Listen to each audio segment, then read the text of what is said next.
Thank you Tiwari ji.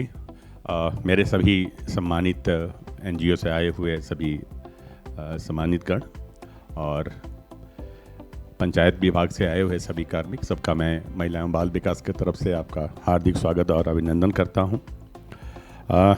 हम लोगों को 2 टॉपिक दिए गए हैं, बाल हितैषी और महिला हितैषी पर बात करनी है।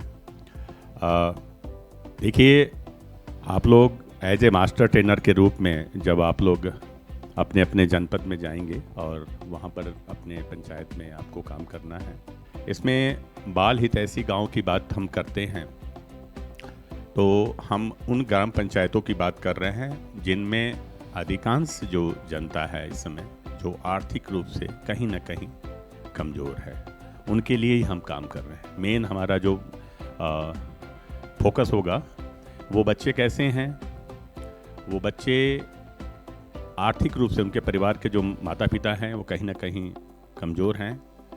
कुछ परिवार बहुत अच्छा है, उनके पास तो और भी संसाधन हैं, लेकिन ऐसे परिवार जिनके बच्चे प्राथमिक विद्यालयों में पढ़ते हैं, आंगनबाड़ी केंद्र में पढ़ते हैं, या फिर कुछ और भी अगर सोसाइटी की कोई व्यवस्था है तो वहाँ वो बच्चे पढ़ते हैं, हमें फोकस उस पर करना है। आज भी लगभग 60 से 65% के बच्चे जो हैं, जो आबादी है उसके बच्चे अभी ग्रामीण अंचल में ही वो अपनी शिक्षण की व्यवस्था ले रहे हैं और वहाँ पर उनके लिए क्या क्या चीज़ें ग्राम पंचायत लेवल पर होनी चाहिए उस पर हम लोग थोड़ी सी प्रकाश डालेंगे। नेक्स्ट, ऐसी ग्राम पंचायत जहाँ ग्रामवासी और बच्चे बाल अधिकारों के प्रति जागरूक और संवेदनशील हो। अब कैसे जागरूक होंगे? पहले तो अपनी पंचायत, जो पंचायत है, जिस पंचायत में जो हमारे घर हैं वहाँ के लोग कैसे हैं, उनके लिए हम लोग क्या व्यवस्था कर सकते हैं पंचायत के स्तर पर। इसमें प्रधान जी, उनके वार्ड्स मेंबर और उस ग्राम सभा के जितने भी सम्मानित लोग हैं उनके साथ जो है नियमित बैठकें हों। बैठकों में ये हम देख सकते हैं कि हमारे गांव में बच्चों के लिए क्या क्या व्यवस्थाएं हैं, क्या बच्चों के खेलने की जगह है, बच्चों की शिक्षा के लिए प्रॉपर व्यवस्था है।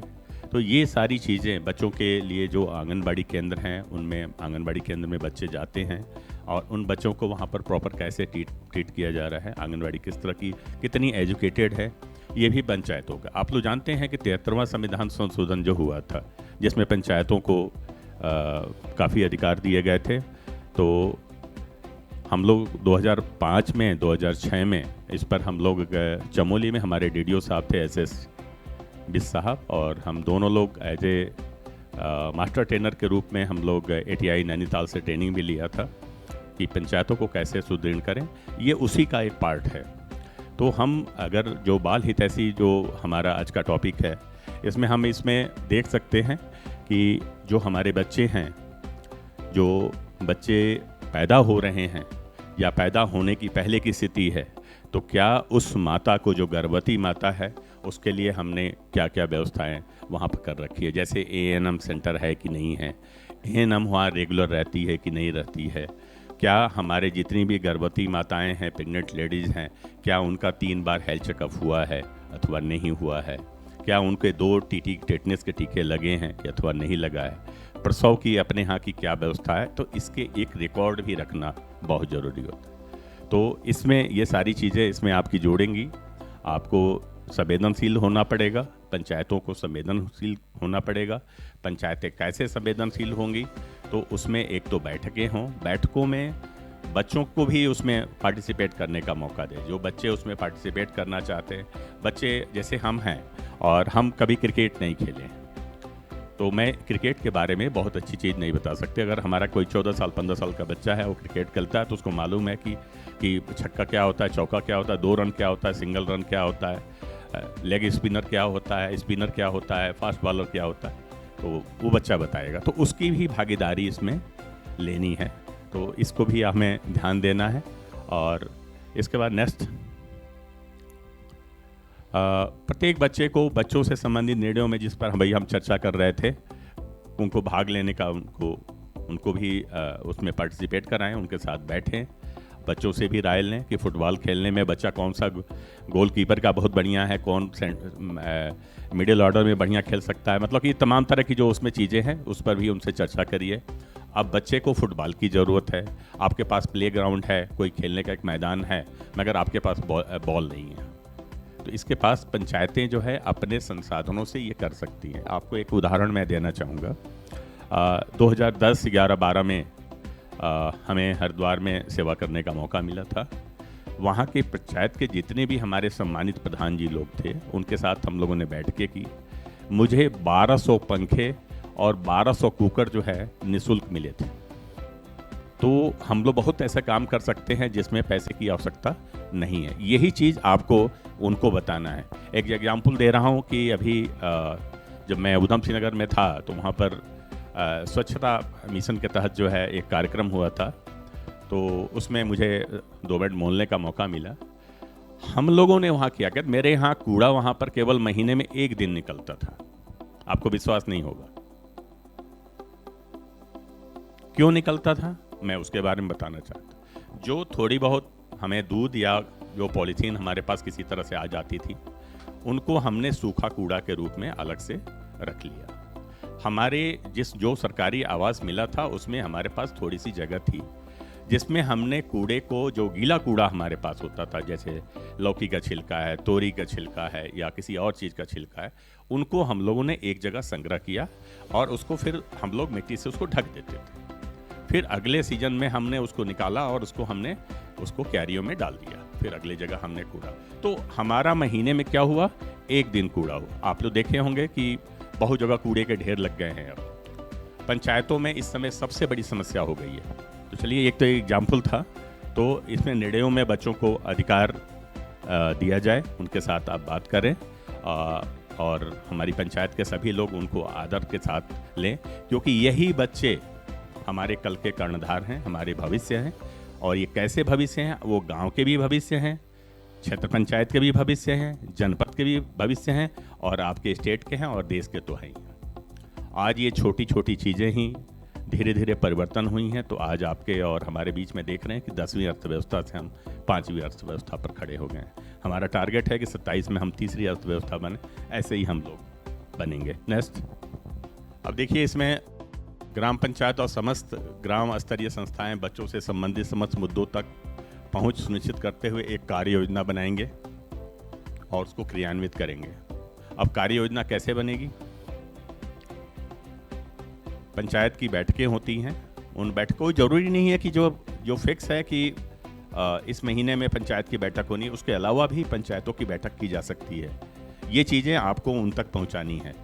आप उन बैठकों में बच्चों से रिलेटेड सफाई की व्यवस्था कैसी है, बच्चों की खेलने की व्यवस्था कैसी है, प्राथमिक विद्यालय में बैठने के लिए बच्चों के लिए चेयर है अथवा टाट पट्टी पर बच्चे आज भी बैठ रहे हैं। बहुत ऐसे विद्यालय हमारे पास है जिन पर टाट पट्टी पर भी आज भी बच्चे बैठ रहे हैं। हम लोग बागेश्वर में भी गए, बागेश्वर में भी ये देखने को मिला। तो वहाँ जाड़े के मौसम में अगर बच्चा टाट पट्टी पर बैठा तो एक तो नीचे की फर्श ठंडी और उसके ऊपर टाट पट्टी पर बच्चा बैठा हुआ है। तो फिर हम लोगों ने गांव वालों से रिक्वेस्ट किया, पंचायत के लोगों से रिक्वेस्ट किया, उन लोगों ने अपना अपना थोड़ा सा आर्थिक सहयोग किया और मिल करके फिर डीएम सर के माध्यम से कुछ और भी उसमें आर्थिक सहयोग करके उन स्कूलों में फर्नीचर डलवाए गए। तो देखिए, इसमें गवर्नमेंट के जो है किसी भी फंड की आवश्यकता नहीं है। कुछ हम अपने सामुदायिक जो है सहभागिता से भी हम इस कार्यक्रम को अंजाम दे सकते हैं। अब उसमें हम कैसे बनाएंगे?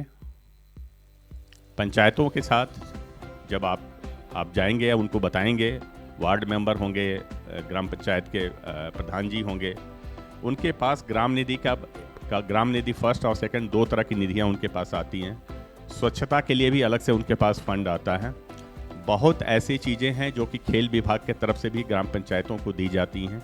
यहाँ तक कि युवा एवं चाहे प्रांतीय रक्षक दल विभाग भी जो है ग्राम पंचायतों के लिए अलग से भी उनके लिए चीज़ें उपलब्ध कराती हैं बच्चों के लिए। तो उस पर भी प्रकाश डाल सकते हैं, उसके बारे में भी आप जानकारी दे सकते हैं। और इस तरह से हम अगर एक बैठक करेंगे और इस तरह से हम उसको कार्यान्वित करेंगे तो हमारे बच्चों के लिए सुविधाएं मिल जाएंगी और एक कार्य योजना बनाएंगे जिसमें हम फुटबॉल का मैदान, मान लीजिए कोई पर्वतीय क्षेत्र है कहीं ज़मीन थोड़ी सी ऊंची और नीची है, उस दशा में आप क्या करेंगे। बहुत लोगों ने, बहुत गांव के लोगों ने, आपने सुना होगा कि कई बार पेपरों में भी आ चुका है कि कुछ सड़कें जो है कई सालों, 10 सालों से नहीं बन पाई। वो वहाँ के लोगों ने अपने ही जो है मेहनत से, बिना किसी मनरेगा से पैसा लिए उन्होंने रोड बना दिया। तो ये बहुत बड़ी उपलब्धि है। तो इस तरह से हम लोग काम कर सकते हैं। वहाँ अपने सभी जितने भी ग्राम पंचायत, ग्राम सभा के जितने भी सदस्य हैं, उसमें थोड़ा थोड़ा अगर अंश उनका अगर श्रमदान करते हैं तो हम अब उन बच्चों के लिए खेलने के लिए मैदान तैयार कर सकते हैं। इसके अलावा बच्चों के लिए स्कूल की व्यवस्था कैसी है, पानी की वहाँ व्यवस्था कैसी है, क्या बच्चों के लिए जो है बढ़िया स्वच्छ पानी उनको पीने के लिए मिल रहा है। प्राथमिक विद्यालय में, आंगनवाड़ी केंद्र में, बहुत जगह आंगनवाड़ी केंद्रों में आरओ भी लगा करके पंचायतों ने दिया है, उसके लिए मैं शुक्रगुजार हूँ। और जितना अच्छा हम लोग समेकित का काम करेंगे, समन्वय का काम करेंगे, इंटीग्रेटेड का काम करेंगे, उतनी ही पंचायतें हमारी मजबूत होंगी। आप लोगों ने देखा होगा कि अभी आकांक्षी जनपद में, हरिद्वार और ऊधम सिंह नगर में, आकांक्षी जनपद तो उसको अलॉट कर दिया गया, अब तो ब्लॉक को भी बना दिया गया है। कुछ ब्लॉक भी हमारे आकांक्षी जनपद में आए हैं जिनके लिए संसाधन दिया नहीं जाता है। आपके जो संसाधन पहले से हैं उसको आप किस तरह से सुचारू रूप से एक बढ़िया प्रॉपर ढंग से उसको करेंगे, ताकि जो है उन्हीं संसाधनों से अच्छा हम विकास कर सकें, अच्छा से अच्छा जो है हम अपने ग्राम पंचायतों को आगे बढ़ा सकें। तो इस तरह से अभी आकांक्षी जनपद में देख लीजिए, ऊधम सिंह नगर मुझे लग रहा है कि 1 साल बाद से आकांक्षी जनपद से बाहर आ जाएगा। वही स्थिति हमारे हरिद्वार की है। इसके बाद से हमारे पूरे 13 जनपद, हमारे जो उत्तराखंड के हैं, ये 13 जनपद जो है आकांक्षी जनपद से बाहर हो जाएंगे, और ये हमारे प्रदेश के लिए भी अच्छी बात है। उसी प्रकार अगर हम इसमें थोड़ा सहयोग करें, एक कार्य योजना बनाएं कि हमारे यहाँ क्या क्या किन किन चीज़ों की आवश्यकताएं हैं, उन पर हम किस किस तरह से काम करें, स्टेप वाइज काम करें। जहाँ ज़्यादा संसाधनों की आवश्यकता है वहाँ पर उसको थोड़ा बाद में ले लें, जहाँ पर कम पैसे में कुछ काम हो सकता है बच्चों के लिए, वो काम हम उस तरह की कार्य योजना पहले हम बना सकते हैं। आप सभी को मेरा नमस्कार। अभी हम बाल हितैषी गांव के बारे में बात कर रहे थे, तो सर ने बहुत अच्छा बताया। सर ने अपने एक्सपीरियंसेस भी बताए जो डिपार्टमेंट के साथ हम लोग मतलब अन्य विभागों के साथ, ग्राम पंचायत के साथ मिलके करते हैं। तो बाल हितैषी गांव, तो हमने कहा कि जागरूकता और संवेदनशील, ठीक है। जागरूकता मतलब मुझे मेरे अधिकारों के प्रति मैं सजग हूँ, मेरे क्या अधिकार हैं। तो गांव का प्रत्येक बच्चा और ग्रामवासी अपने अधिकारों के प्रति अगर सजग हैं और उसके साथ साथ बाल अधिकारों के प्रति भी सजग हैं, तो ऐसे गांव जो बच्चों के प्रति सजग हैं, जागरूक हैं, उनके अधिकारों को मानते हैं और अपनाते हैं, तो वही गांव बाल हितैषी गांव में कन्वर्ट हो सकते हैं। और इसमें हम लोग थोड़ा आगे बढ़ेंगे कि ऐसे ग्राम पंचायतें जो बाल अधिकारों को अपनाती हैं और उनका समर्थन भी करती हैं। जैसे हमने कई ग्राम पंचायतों के बारे में सुना होगा कि इवन मैंने अपनी पर्सनल उसमें भी देखा है। मैं विकासनगर में पोस्टेड थी और बहुत सारे गांव ऐसे थे जहां पे आज भी बाल विवाह होते हैं, जहां आज भी ड्रॉप आउट्स बालिकाएं होती हैं। हम लोगों ने उनका एडमिशन कराया, बहुत सारे बाल विवाह रुकवाए। तो मतलब कहीं ना कहीं ऐसा है कि जो कोऑर्डिनेशन है, कन्वर्जेंस है आपस में, विभागीय समन्वय या ग्राम पंचायतों के साथ विभागों का या स्कूल्स के साथ विभागों का, कहीं ना कहीं कुछ लैक हो रहा है उसमें। इसका मतलब हम इन अधिकारों को नहीं मानते। अगर मानते और हम सजग रहते तो क्या मतलब हमारे गांव इस और उन्मुख होते? क्या हमारे गांव में फिर बच्चों से संबंधित जो ये हिंसाएं हो रही हैं, आज भी चाइल्ड ट्रैफिकिंग की केसेस बहुत सारे आते हैं और महिला ट्रैफिकिंग के केसेस भी आते हैं, तो इसका मतलब हम कहीं ना कहीं पीछे हटे हैं, ठीक है। और ये जो चीज़ें होती हैं वो मतलब किसी न किसी रूप में विकास को अवरुद्ध करती हैं। आप में से मैक्सिमम लोग ये जानते होंगे कि विकास का सबसे बड़ा पर्याय होता है कि संपूर्ण शिक्षा, एक बच्चे को संपूर्ण शिक्षा मिले। तो जब हमारे बच्चे मतलब स्कूलों में ड्रॉप आउट हो रहे हैं, वो बच्चे अगर जा भी रहे हैं तो सिर्फ नाम मात्र के लिए जा रहे हैं, अच्छा एनवायरनमेंट नहीं है, खेलकूद नहीं है बच्चों के लिए, पर्याप्त भोजन नहीं है, ठीक है। अगर वो बीमार होते हैं तो उनके लिए स्वास्थ्य सेवाएं नहीं है भरपूर, तो ऐसे में क्या है, हमारा क्या होगा, विकास अवरुद्ध होगा। और जब एक बच्चे का जो हमारा भविष्य है आगे चल के, वही हमारे समाज का भविष्य, जब उसका विकास अवरुद्ध होगा तो धीरे धीरे हमारे पूरे समाज का विकास अवरुद्ध होता है। आज हम कितना भी कहें कि नहीं हम विकासशील से हम विकसित भारत की तरफ जा रहे हैं, पर कैसा विकसित भारत, आज भी हम लोग लोग चांद पे पहुंच गए और बड़ी बड़ी बातें करते हैं, इंडस्ट्रीज लगाते हैं, और आज भी हम बाल विवाह, बाल यौन शोषण और ऐसे मुद्दों से आज भी जूझ रहे हैं। तो ऐसे में कैसे हम विकास को प्राप्त करेंगे? तो सर्वाइवल, ऐसा एनवायरनमेंट जिसमें हम सर्वाइव कर सकें, हम, हमारे बच्चे, हम, मैं आज भी कहीं ना कहीं आज जो हम हैं वो परछाई है जो हमने बचपन में देखा है। आप हमेशा देखिए कि कोई भी महिला पुरुष कोई भी है कि अभी कल क्या घटना घटी हो सकता है, अब मैं आप में से कहीं को पूछूं, लेकिन बचपन की घटना कहीं हमारे साथ ऐसी घटी होती है, हमें एज इट इज़ याद रहती है। तो बाल मन को हम तो सोचते हैं ना, बच्चा है, दिमाग, अरे छोटा बच्चा है, इसको क्या पता, और हम क्या करते हैं, हम उसकी भी उसके सामने कुछ भी कर लेते हैं। इवन जो बाल यौन शोषण है, वो इसी का एक पहलू है कि बच्चे को क्या पता चल रहा है मैं क्या कर रहा हूँ इसके साथ, है ना। और धीरे धीरे, क्योंकि उसका जो दिमाग है ना वो बिल्कुल अभी कोरे पे पन्नी की तरह है, हम जो लिखेंगे वो छपता जाएगा, और वो ऐसा छपेगा, उसकी स्याही इतनी क्या कहते हैं कि बिल्कुल वाटर प्रूफ, और जो भी आप कहते हैं ना समय टाइम प्रूफ है, वो कभी मिटने वाली नहीं है। वो बाल मन पे ऐसी दस्तक देगी कि एज इट इज़ याद रहेगा, ठीक है। और यही बच्चे क्या होते हैं, धीरे धीरे या तो मेंटल हेल्थ के शिकार हो जाते हैं, इवन इनकी फिजिकल हेल्थ भी धीरे धीरे क्या होती है कि क्योंकि हमारा माइंड जुड़ा है हमारी फिजिकल हेल्थ के साथ, तो हमने उसको क्या किया, सर्वाइव का मौका नहीं दिया। तो ऐसी ग्राम पंचायतें, ग्राम पंचायतों में हमें ऐसा माहौल बनाना है कि बच्चा मेंटली और फिजिकली दोनों रूप से सर्वाइव करे, ऐसी ग्राम पंचायत हमको निर्मित करनी है। दूसरा है प्रोटेक्शन, दोनों साथ में जुड़े हैं। देखो, कोई भी चीज़ ऐसी नहीं है जो इंटरलिंक ना हो, सब चीज़ें आपस में जुड़ी हैं। ये चारों चीज़ें, सुरक्षा, विकास, भागीदारिता, ये आपस में इंटरलिंक है। सुरक्षा मैं अभी सोचूं कि मेरे को यहाँ से दिल्ली जाना और मैं सुरक्षित माहौल में नहीं हूँ, मैं डर के जाऊँगी और मैं वहाँ जो काम करना चाहती हूँ तो वो नहीं कर पाऊँगी, 100% क्या मैं दे पाऊँगी? ऐसे बच्चों के साथ होता है कि अगर सुरक्षा है, उनको लगेगा तो वो कुछ सोचेंगे नहीं, अच्छे से सर्वाइव करेंगे। और असुरक्षा का भाव होगा, सपोज उसको स्कूल में जाना, उसको पता है कि मुझे जाते ही मार खानी, ठीक है, या टीचर तो आज मैंने होमवर्क नहीं किया, बहुत पिटाई होगी मेरी, तो उस बच्चे की ना उसका विकास अवरुद्ध हो जाएगा। ऐसे एक केस आया था, मैं उस स्कूल का नाम नहीं लूँगी, तो उसमें क्या हुआ कि एक बच्चा था और उस बच्चे ने कुछ किया होगा, टीचर ने उसको बोला कि सारे बच्चों को, बच्चों इससे बात नहीं करनी, इसको बिल्कुल अवॉइड करो, ये बहुत गंदा बच्चा है, ये ऐसा बोलता है स्कूल में, ये ऐसा करता है। और सारे बच्चों ने उससे एक तरह से कांटेक्ट करना छोड़ दिया।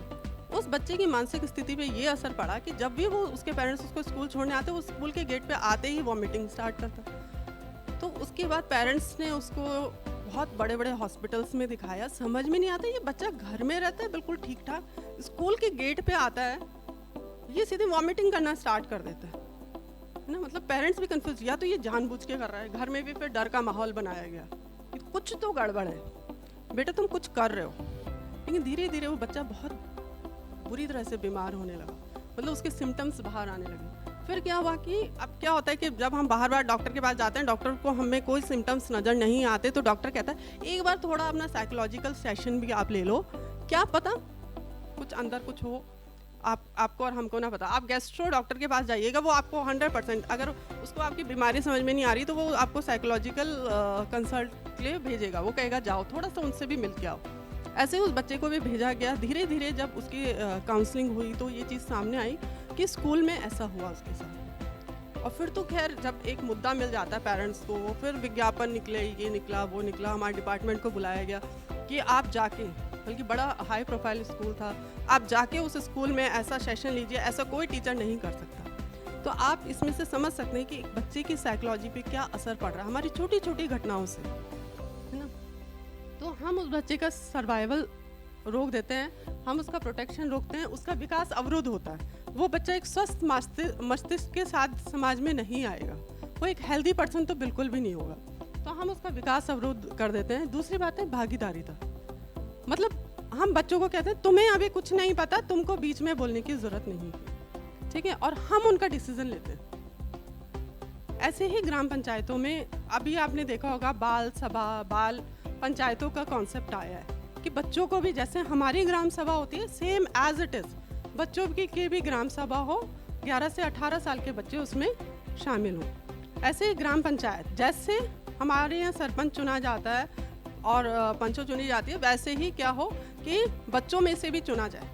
अब वो भी अपनी मतलब हफ्ते में सैटरडे संडे अपनी एक मीटिंग लें और उसमें प्रेरक प्रेरिका ये सब आपने मतलब अच्छे से सुना होगा कि उसका वो फिर वो जो भी उनके डिसीजंस होते हैं वो उनके सामने रखते हैं और महीने में एक बार ग्राम सभा की बैठक हो, ग्राम पंचायत की बैठक हो और वो बच्चे क्या करें, अपनी बातें भी उसमें रखें। ठीक है कि मेरे स्कूल में सपोज क्या प्लेग्राउंड ही नहीं है, मेरे स्कूल में बैठने की जगह नहीं है, मेरे स्कूल में फिजिक्स का टीचर नहीं है, मेरे स्कूल में मैथ्स का टीचर, ये किसको पता होगा? आपको और हमको थोड़ी पता है। ये बातें अपने से जुड़ी बातें किसको पता है? बच्चों को पता है। या कोई गर्ल्स स्कूल है या कोई स्कूल है, लड़कियां जाती हैं चौराहे पे, कोई हुटिंग करता है, कुछ करता है, तो हमने तो उन बच्चों की भागीदारिता ली ही नहीं, तो हम तक वो मैसेज कहाँ पहुँचेगा? इसलिए बच्चों की भागीदारिता सुनिश्चित करना बहुत बेहद आवश्यक है। बच्चे हमसे बात करें, वार्ता हो, और उस वार्ता को जैसे हम घर में आजकल कोशिश करते हैं ना कि बच्चों को भी अपनी वार्ता में शामिल करें, ऐसे ही ग्राम पंचायत में भी क्या हो, बच्चों की भागीदारिता हो। भागीदारिता किस माध्यम से होगी? ग्राम सभा और ग्राम पंचायत के माध्यम से होगी। जैसे हमारी बैठकें होती हैं वैसे ही उनकी बैठकें होंगी और ग्राम पंचायत स्तर पे जो भी निर्णय होगा उसमें बच्चों की भागीदारिता बाल पंचायत के माध्यम से सुनिश्चित करवाना ग्राम पंचायत की जिम्मेदारी है। तभी हम पूर्ण रूप से बाल हितैषी गाँव डेवलप कर सकते हैं। नेक्स्ट अब है कि संविधान, हमारे संविधान ने भी क्या हुआ, 29 विषय महिला एवं बालकों पे दिए, बच्चों पे दिए। तो इसका मतलब ये इतने इम्पॉर्टेंट इशू है जिसको हम इग्नोर करते हैं। महिला अधिकारों को, महिला विकास को, बाल विकास को जो हम इग्नोर करते हैं, संविधान भी कहता है it is very essential for us. ठीक है, और उसमें से 11 विषय टोटली हमारे महिलाओं और बच्चों से सीधे जुड़े हैं। कुछ क्या होंगे ना, जैसे हम बोलेंगे कि सब पर्यावरण का अधिकार है, सबको एजुकेशन का अधिकार, मतलब इनडायरेक्ट वे में भी कुछ अधिकार हमारे ऐसे होते हैं जो जुड़े हैं, लेकिन 11 विषय मतलब सीधे बिल्कुल हमारी महिलाओं और बच्चों से जुड़े हैं। उसमें सबसे इम्पॉर्टेंट है हमारा ये दो, मतलब हो सकता है इसमें से कुछ छूट गए हों, फिर भी मुझे जितना समझ में आया मैंने उसको मेंशन किया है। शिक्षा का अधिकार, हमारे गाँव में 3 से 6 वर्ष का बच्चा आंगनवाड़ी सेंटर में जाता है, और आजकल तो शहरी क्षेत्रों में गए हैं, बहुत सारे नर्सरी स्कूल्स खुले हैं, तो 2.5 साल से भी बच्चे वहाँ जा रहे हैं। फिर उससे आगे हम प्राइमरी स्कूल में भेजते हैं, तो बच्चा पूर्ण प्राइमरी पूर्ण करे। उसके बाद क्या है कि बच्चा 12th तक अच्छे से एजुकेशन ले, और हर गांव में क्योंकि उच्च शिक्षा पॉसिबल नहीं है तो बच्चे उसके लिए बाहर जाते हैं, लेकिन कम से कम हमारी जो बेसिक शिक्षा है वो पूर्ण मतलब उस बच्चे का अधिकार है।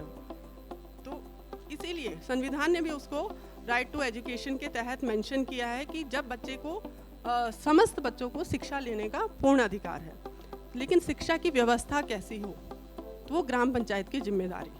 शिक्षा का अधिकार है, टीचर दे दिए, सब कुछ है, लेकिन स्कूल में स्वच्छ टॉयलेट नहीं है, पेयजल नहीं है, ठीक है, और बच्चों को बैठने की व्यवस्था अच्छी नहीं है, बहुत गर्मी है, बच्चों के लिए फ़ैन नहीं है, मतलब कई ऐसा है चीज़ें हैं। तो वो किसकी जिम्मेदारी है? पंचायत की जिम्मेदारी है, क्योंकि कई विभाग हैं, जैसे हम महिला एवं बाल विकास हैं, ऐसे शिक्षा विभाग है, अन्य विभाग है, कौन से फंड उनमें ऐसे आ रहे हैं जो हम अपनी ग्राम पंचायत को अच्छा बना सकते हैं। शिक्षा विभाग में कौन से फंड ऐसे आए हैं जो हम जिससे हम अपना जो स्कूल का एटमॉस्फेयर है या आंगनवाड़ी का एटमॉस्फेयर है वो अच्छा कर सकते हैं। मैंने यहाँ तक देखा है, मैं जब आंगनवाड़ी सेंटर्स में जाती थी, बहुत ठंड का मौसम, आपको पता है हमारा तो उत्तराखंड पूरा ही मतलब ऐसा है कि 6 महीने लगभग यहाँ ठंड पड़ती है, और बच्चे बहुत बारीक बारीक दरियों में बैठे हैं, है ना। हम मतलब मैं उनको खुद आंगनवाड़ी वर्कर्स को कहती थी, मैम आई नहीं, विभाग ने 2 साल से नहीं दी। मैंने कहा आप विभाग पे इतने ज़्यादा क्यों डिपेंड होते हो? अगर ये आपका घर होता और आपके बच्चे यहाँ बैठे होते, क्या आप मतलब ऐसी दरियों में मतलब बैठने देते अपने बच्चों को? अब तो खुद हम लोग पोषण की बात करते हैं, हम स्वास्थ्य की बात करते हैं, और हम अपने बच्चों को सीधे इतने छोटे बच्चे को जो 3 से 6 वर्ष के बच्चे हैं हम ऐसे बिठाए, इन बच्चों ने यहीं से बीमारियां पकड़नी है, बीमारी पकड़ी है, फिर ये क्या है कुपोषण के दुष्चक्र में फंसेंगे और हम कहेंगे हमारी तो कोई जिम्मेदारी नहीं थी। तो मतलब बेसिक नीड्स, वो सबसे बेसिक नीड है कि कैसा एटमॉस्फेयर हम दें। हम सपोज हमने बहुत अच्छा स्कूल बनाया है, स्वच्छ पेयजल नहीं है, ठीक है, और हमारी जो बालिकाएं जाती हैं उनके लिए पैड्स नहीं है स्कूल में, पैड्स हैं लेकिन डिस्पोज करने के लिए कुछ नहीं है, खुले में वो जाते हैं, उससे कई बीमारियां हमको होती हैं क्योंकि पैड्स को डिस्पोज होने में बहुत टाइम लगता है। तो छोटी छोटी चीज़ें हैं, लेकिन हम लोग तो बात ही नहीं करते इन टॉपिक्स पे।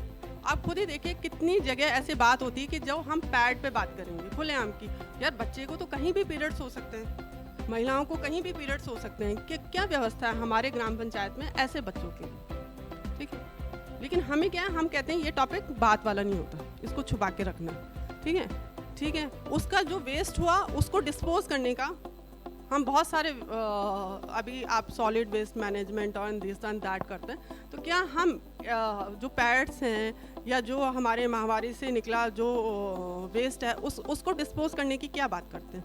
क्या होती है ग्राम पंचायत लोगों, मतलब मैंने तो देखा है हम आदमी बूढ़ा हो जाता है लेकिन ऐसे टॉपिक्स पे बात ही नहीं होती है, ठीक है, जबकि वो सबसे खतरनाक है। आप देखिए गांव में क्या होता है, अगर ऐसी चीज़ें पड़ी हों, गांव में क्या शहरों में भी जानवर उसको टच करते हैं, कुत्ते बिल्ली उसको खाते हैं, ठीक है। आजकल तो गायें भी बेचारी ऐसी घूमती रहती है, हो सकता है वो उसके कांटेक्ट में आए और इन ब्लड 5 मिनट बाहर रह जाए तो वो स्मेल करने लग जाता है धीरे धीरे।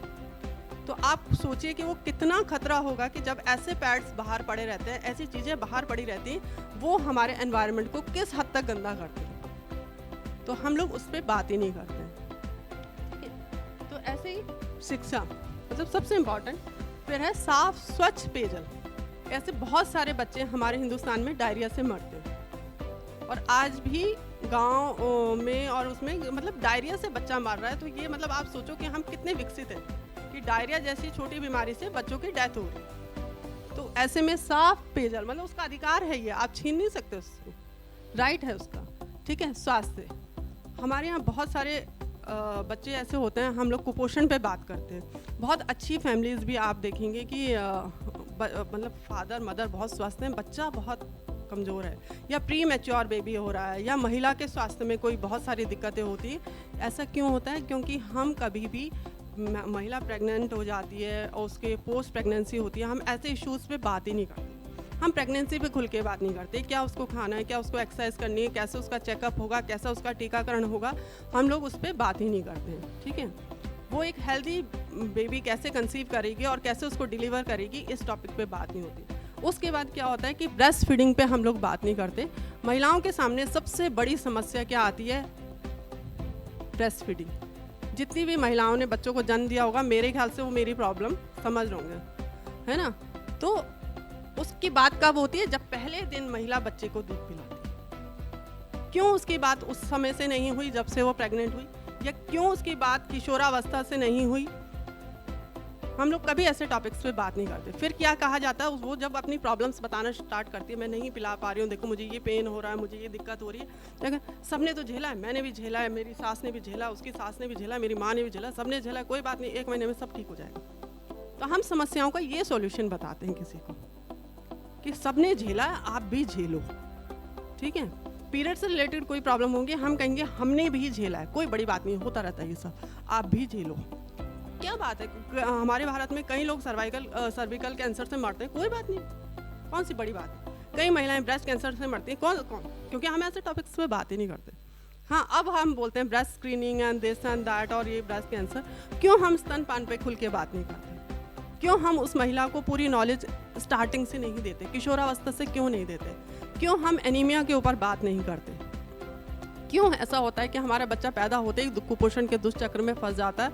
क्यों नहीं हम उस बच्चे को वहाँ से पिकअप करते कि भाई हम किशोरावस्था में ही उस महिला को बताएंगे आप फ्यूचर मदर हो, ठीक है, आप यहाँ से अपने स्वास्थ्य का ध्यान रखोगी, आप फ्यूचर में मदर बनोगी, तो ये कुपोषण का चक्र तब रहेगा। फिर सपोज चलो बच्चा भी हो गया, कुपोषित बच्चा हुआ, उसके बाद क्या है?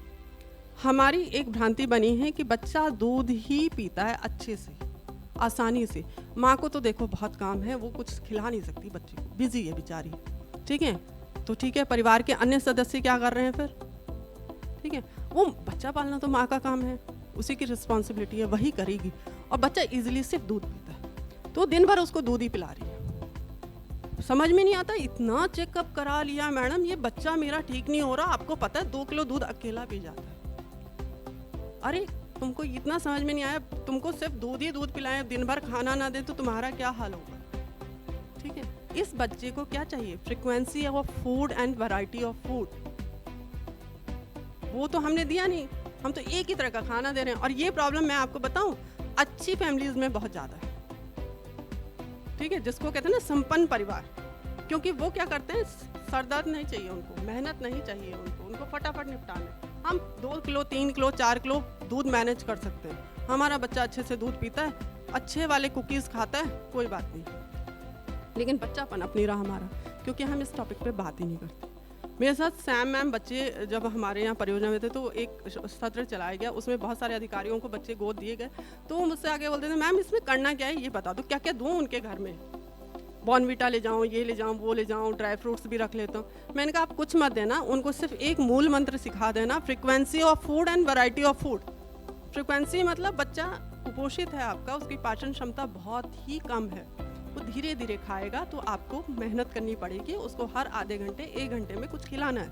देन वैरायटी ऑफ फूड, आप दाल रोटी 3 टाइम भी खाते हैं, लेकिन बच्चे को बहुत सारे तत्वों की आवश्यकता है, उसको सीजनल फ्रूट्स भी चाहिए, उसको सीजनल वेजिटेबल्स भी चाहिए, उसको दही भी चाहिए, उसको दूध भी चाहिए, उसके बाहर की चीज़ों से उसको बचा के भी रखना। एंड फ्रीक्वेंसी ऑफ फूड, जो माता पिता इनका पालन करते हैं, अगर बच्चे को कोई बीमारी नहीं है तो 100% वो बच्चा कुपोषण के चक्र से बाहर आ जाता है।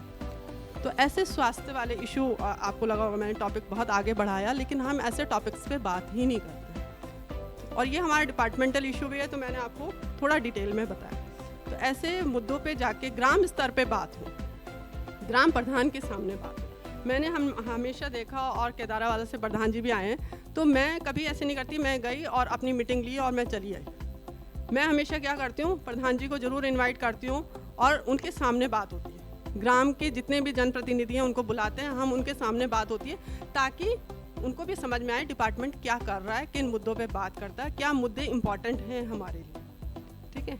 तो सामने सामने ऐसे मुद्दे उठे, ठीक है। उसके बाद है पोषण मैंने थोड़ा सा आपको अभी डिटेल में बताया कि राष्ट्रीय पोषण मिशन जो 2018 से शुरू हुआ, प्रधानमंत्री जी का मुझे ये लगता है इतना अच्छा ये विज़न था कि पोषण को भी एक समस्या माना गया।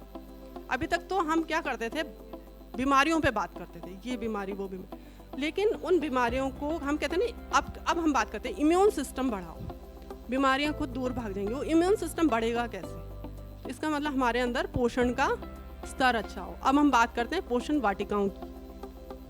आपने सुना होगा ग्राम स्तर पे पोषण वाटिकाएं लगाओ, स्कूल में पोषण वाटिका लगाओ, आंगनवाड़ी सेंटर पे पोषण वाटिका लगाओ, गांव में मतलब एक पोषण वाटिका हो, लोगों को उसका वो समझाए कि मौसमी सब्जियां हम कैसे लगाएं, उनको बच्चों तक कैसे जोड़ें, ये हमारी पोषण वाटिका है। मतलब पोषण एक इशू है। और मैं आपको बताऊं, जो नेचुरोपैथी है वो पूरी तरह से पोषण पे डिपेंड है। नेचुरोपैथी का अभी हम कहते हैं ना कि एलोपैथी अच्छी नहीं है, नेचुरोपैथी बहुत अच्छी, वो तो उसकी अच्छी फ्रूट्स एंड वेजिटेबल खिला के आदमी को ठीक कर देती है। तो नेचुरोपैथी तो आपकी पूरी तरह से पोषण पे डिपेंड है। वो कहता है आपके न्यूट्रिशन इतना बढ़ा दो आपका कि आपको जो बीमारियां वो भी समाप्त हो जाएं और फ्यूचर में आपकी कोई बीमारी लगे नहीं। तो पोषण एक बहुत ही गंभीर मुद्दा है। तो पोषण पे बात हो। स्वच्छता, हाइजीन, मैंने आपको बताया कि हाइजीन पे हम बहुत बातें करते हैं, हैंड वॉश करो, और हैंड वॉश की इम्पोर्टेंस कोविड काल में सबको समझ में आई। ऐसे ही होता है पर्सनल हाइजीन। व्यक्तिगत स्वच्छता पे हम बहुत कम बात करते हैं। कितने पेरेंट्स ऐसे हैं, आप प्लीज़ हैंड रेज कीजिएगा, जो अपनी बेटियों से ये बात करते हैं कि मेंस्ट्रुअल साइकिल के दौरान कैसे अपनी व्यक्तिगत स्वच्छता रखी जाए। अपने बेटों से बात करते हैं कि बेटा आप अपनी पर्सनल हाइजीन मतलब आपके सारे ऑर्गन्स, जैसे हम कहते हैं ना हमारे गाल हम बड़े अच्छे से टच करते हैं, इंटरनल ऑर्गन की बात आते ही हम शाय हो जाते हैं। वो भी तो हमारा ऑर्गन है, शरीर का अंग है, खराब हो जाएगा तो हम में से कितने ऐसे पेरेंट्स हैं जो ऐसे इंटरनल ऑर्गन्स की सफाई के बारे में बात करते हैं। ठीक है, बरसात में बच्चों के कपड़े गीले हो जाते तो हम तो बात ही नहीं करते उनको, हम कहते ना वो हमसे बात करते हैं। हमने इतना गैप, बहुत बड़ा गैप क्रिएट किया है, वो हमसे बात ही नहीं करेंगे। ठीक है, बाद में क्या होगा, बरसात के दौरान बच्चे अक्सर ये कंप्लेन करते हैं कि समझ में नहीं आता, बहुत खुजली हो रही है, जलन हो रही है। तो हम कहते हैं कोई बात नहीं, हमको भी होती थी, ठीक हो जाता अपने आप। आपको पता है ऐसे इन्फेक्शंस की वजह से बहुत सारे बच्चों की डेथ हो जाती है और इनका उपचार मिलना बहुत मुश्किल है। जब हम दुष्चक्र में फंस जाते हैं तब समझ में आता है कि हमारी साइंस कितनी डेवलप है। अभी तो हम कहते हैं ना कि बीमार होंगे कोई बात नहीं, डॉक्टर के पास जाएंगे। जब उस डॉक्टर के सच में उससे रूबरू होते हैं तो ऐसा लगता है कि अभी कई बीमारियां ऐसी हैं जो इजीली ठीक नहीं होती। तो आप में से हाथ उठा सकते हैं कितने लोग खुल के बात करते हैं अपने बच्चों से इन विषयों पे कि पर्सनल हाइजीन कैसे मेंटेन की जाए। अभी भी देख लीजिए, आप अपना रेशो देखिए, मेरे हिसाब से इन मुद्दों पे खुल के बात होनी चाहिए। कैसे बरसात में हम अपने बच्चों को बताएं कि हम कैसे कपड़े पहने, कैसे अपनी साफ सफाई करें, कैसे ड्राइनेस मेंटेन करें। बरसात में ये प्रॉब्लम होती है, तो स्वच्छता बेहद ज़रूरी है। इसमें व्यक्तिगत स्वच्छता ज़रूर शामिल होनी चाहिए। और सुरक्षा मुझे लगता है कि सब लोग इससे वाकिफ़ होंगे। तो हम लोग आगे चलते हैं। सुरक्षा में बाल सुरक्षा बहुत इम्पॉर्टेंट है। बाल यौन सुरक्षा और सुरक्षा मतलब किसी भी प्रकार का डर, चाहे टीचर से हो, पेरेंट्स से हो, ठीक है, या कोई फिज़िकल उसके अंदर अब्यूज़ का डर हो, किसी भी प्रकार का डर, उससे सुरक्षित माहौल हम कैसे अपने बच्चों को प्रदान करें, तो ये भी पंचायत में डिस्कस होना चाहिए, ठीक है। फिर है खेल। आजकल के पेरेंट्स तो बहुत अवेयर हैं इससे। पहले हमारे टाइम में ऐसा होता था बस पढ़ो, और स्कूल्स में भी मैक्सिमम स्कूल में 5th तक गेम्स होते थे, उसके बाद गेम्स बंद कर दिए जाते थे। बच्चे का एक ही काम है पढ़ाई करना। तो आज ये है कि नहीं, फिजिकल फिटनेस होगी तभी मेंटल फिटनेस बनेगी। बच्चा बीमार रहने लगेगा तो मेंटली कैसे स्ट्रांग बनेगा, ठीक है। तो हमारा खेल बहुत इम्पॉर्टेंट है, ठीक है। तो उसमें है लैंगिक समानता, जेंडर इक्वालिटी। ये लड़का है, ये यही काम कर सकता है, ये लड़की है, ये यही काम कर सकती है। कृपया करके उसको इन बंधनों में ना बांधें। हम खुद से क्या करते हैं कि बाउंड्री क्रिएट कर देते हैं। फिर हमारी ये उम्मीदें होती हैं कि हमारा बच्चा क्या है, आकाश को छुए। बाउंड्री तो हमने बना दी, उसको तो पूरा हमने बॉक्स में बांध दिया, अब कैसे वो आकाश को छुएगा, ठीक है। क्योंकि हम रिस्ट्रिक्ट कर देते हैं, उसके माइंड सेट को रिस्ट्रिक्ट कर देते हैं। आप इतना ही सोच सकते हो, इससे ज़्यादा नहीं सोच सकते। हम बोलते हैं मेरा बेटा डॉक्टर ही बनेगा, मेरा बेटा इंजीनियर ही बनेगा, क्या पता वो कुछ ऐसा बन जाता है जैसा विश्व में कोई बना ही ना हो। लेकिन हमने तो उसकी सोच को क्या कर दिया, बांध दिया। तो हमारा लैंगिक समानता, दोनों को इन विषयों पे मतलब बात हो कि बेटा लड़की है तभी फ्रॉक पहनेगी, या लड़का है तो वो चुटियाँ नहीं बनाएगा। मतलब ऐसे विषयों पे भी खुल के बात हो कि आप कर सकते हो। आप देखो फॉरेन में आपको कई चीज़ें ऐसी मिलेंगी कि वो भी कान अपने छिदवा के घूम रहे हैं। इंडिया में भी है कई वो ऐसी चीज़ें वो करते हैं जो इंडियन गर्ल्स करती हैं, ठीक है। या आपने टॉम बॉयज़ वाला कल्चर सुना होगा कि लड़कियां भी कई एक्टिविटीज़ ऐसे करती हैं जो लड़के ही करते हैं। तो उसमें ऐसे कि कहीं ना कहीं वो जेंडर इक्वालिटी की तरफ जा रहे हैं। मतलब हमारा माइंड के अंदर है कि एक होता है कि सेक्स एंड जेंडर। तो सेक्स में क्या है कि फिजिकली जिस ऑर्गन के साथ हम पैदा हुए हैं वो हमारा सेक्स डिटरमाइन होगा, ठीक है। उसके बाद है जेंडर। जेंडर मतलब मेंटली मैं क्या सोचती हूँ, या हमारा समाज मेरी भूमिका के बारे में क्या सोचता है, वो है जेंडर, ठीक है। तो लैंगिक समानता के विषयों पर गाँव में बात हो। अब है कैसे हम, अब इन सारे टॉपिक्स हैं हमारे पास, तो हम कैसे इसमें काम करेंगे। सहभागी योजना प्रक्रिया।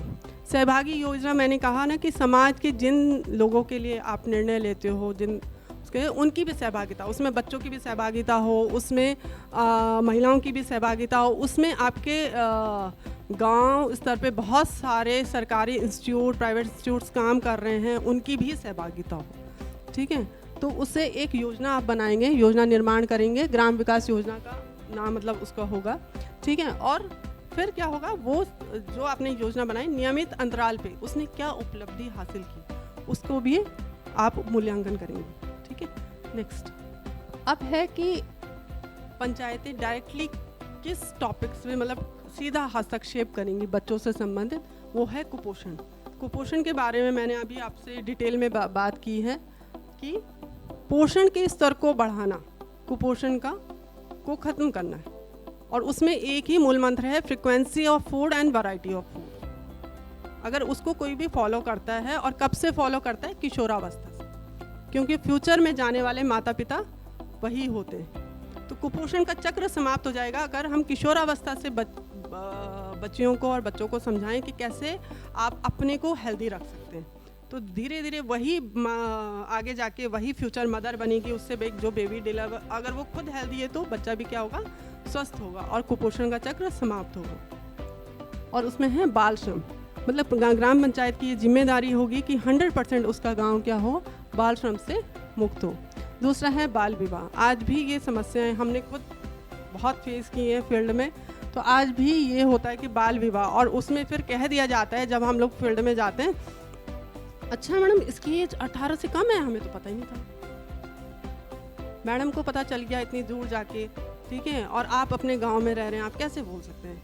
आपके गांव में एक बच्चे की शादी हो रही है और आप बोल रहे हैं मुझे तो पता ही नहीं था। ठीक है, देखिए ये चीज़ें आप लोगों ने देखी, संस्थागत प्रसव हो, आधार पंजीयन हो, बालक और बालिका का 100% जो है पंजीकरण आंगनवाड़ी केंद्र में हो, जब गर्भवती कोई माता होती है तो फिर उसका जो है भी पंजीकरण आंगनवाड़ी केंद्र में हो।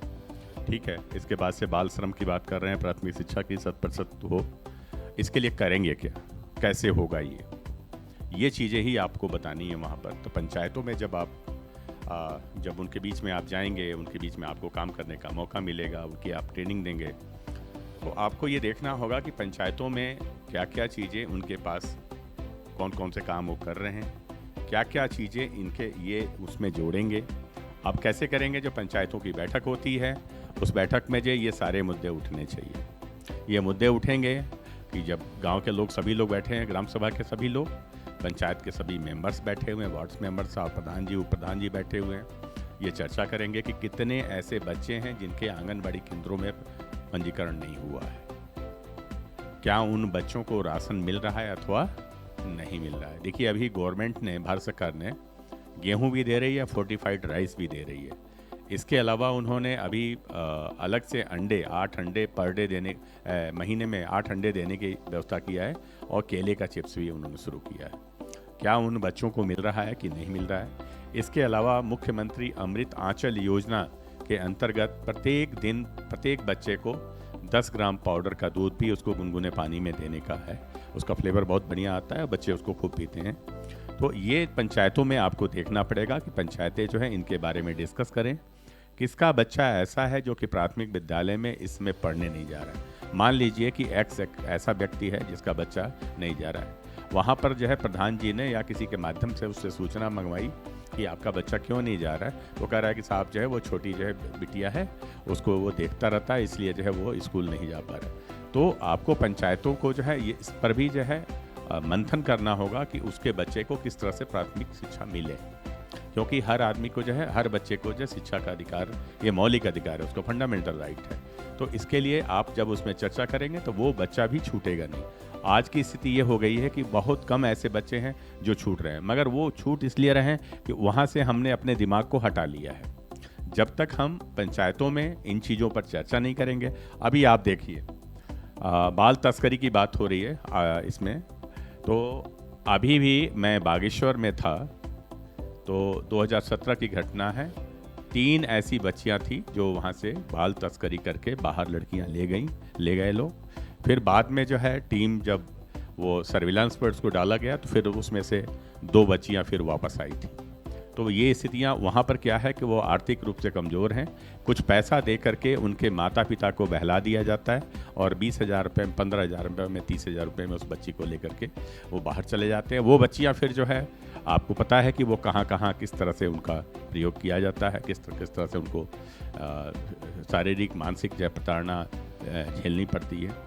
तो इसमें हमको पंचायतों को केयरफुल रहना पड़ेगा। इसके अलावा आप देखिए, कुछ जो है ये जो बाल विवाह की बात कर रही थी, इसमें भी पंचायतों का बहुत बड़ा रोल है। अगर ग्राम पंचायत के किसी भी मेंबर को या किसी भी ग्राम सभा के मेंबर को ये मालूम है कि इनकी फलाने की बेटी अभी 18 साल की नहीं हुई, तो उस पर जाकर के उनके घर पर इस पर डिस्कस किया जा सकता है। क्योंकि कोई भी बच्ची अगर 18 साल से कम उम्र की है तो उसके जो है शरीर का उस तरह से विकास नहीं हुआ रहता है कि वो शादी करने योग्य हो। तो इस पर भी हमें ध्यान देने की आवश्यकता है।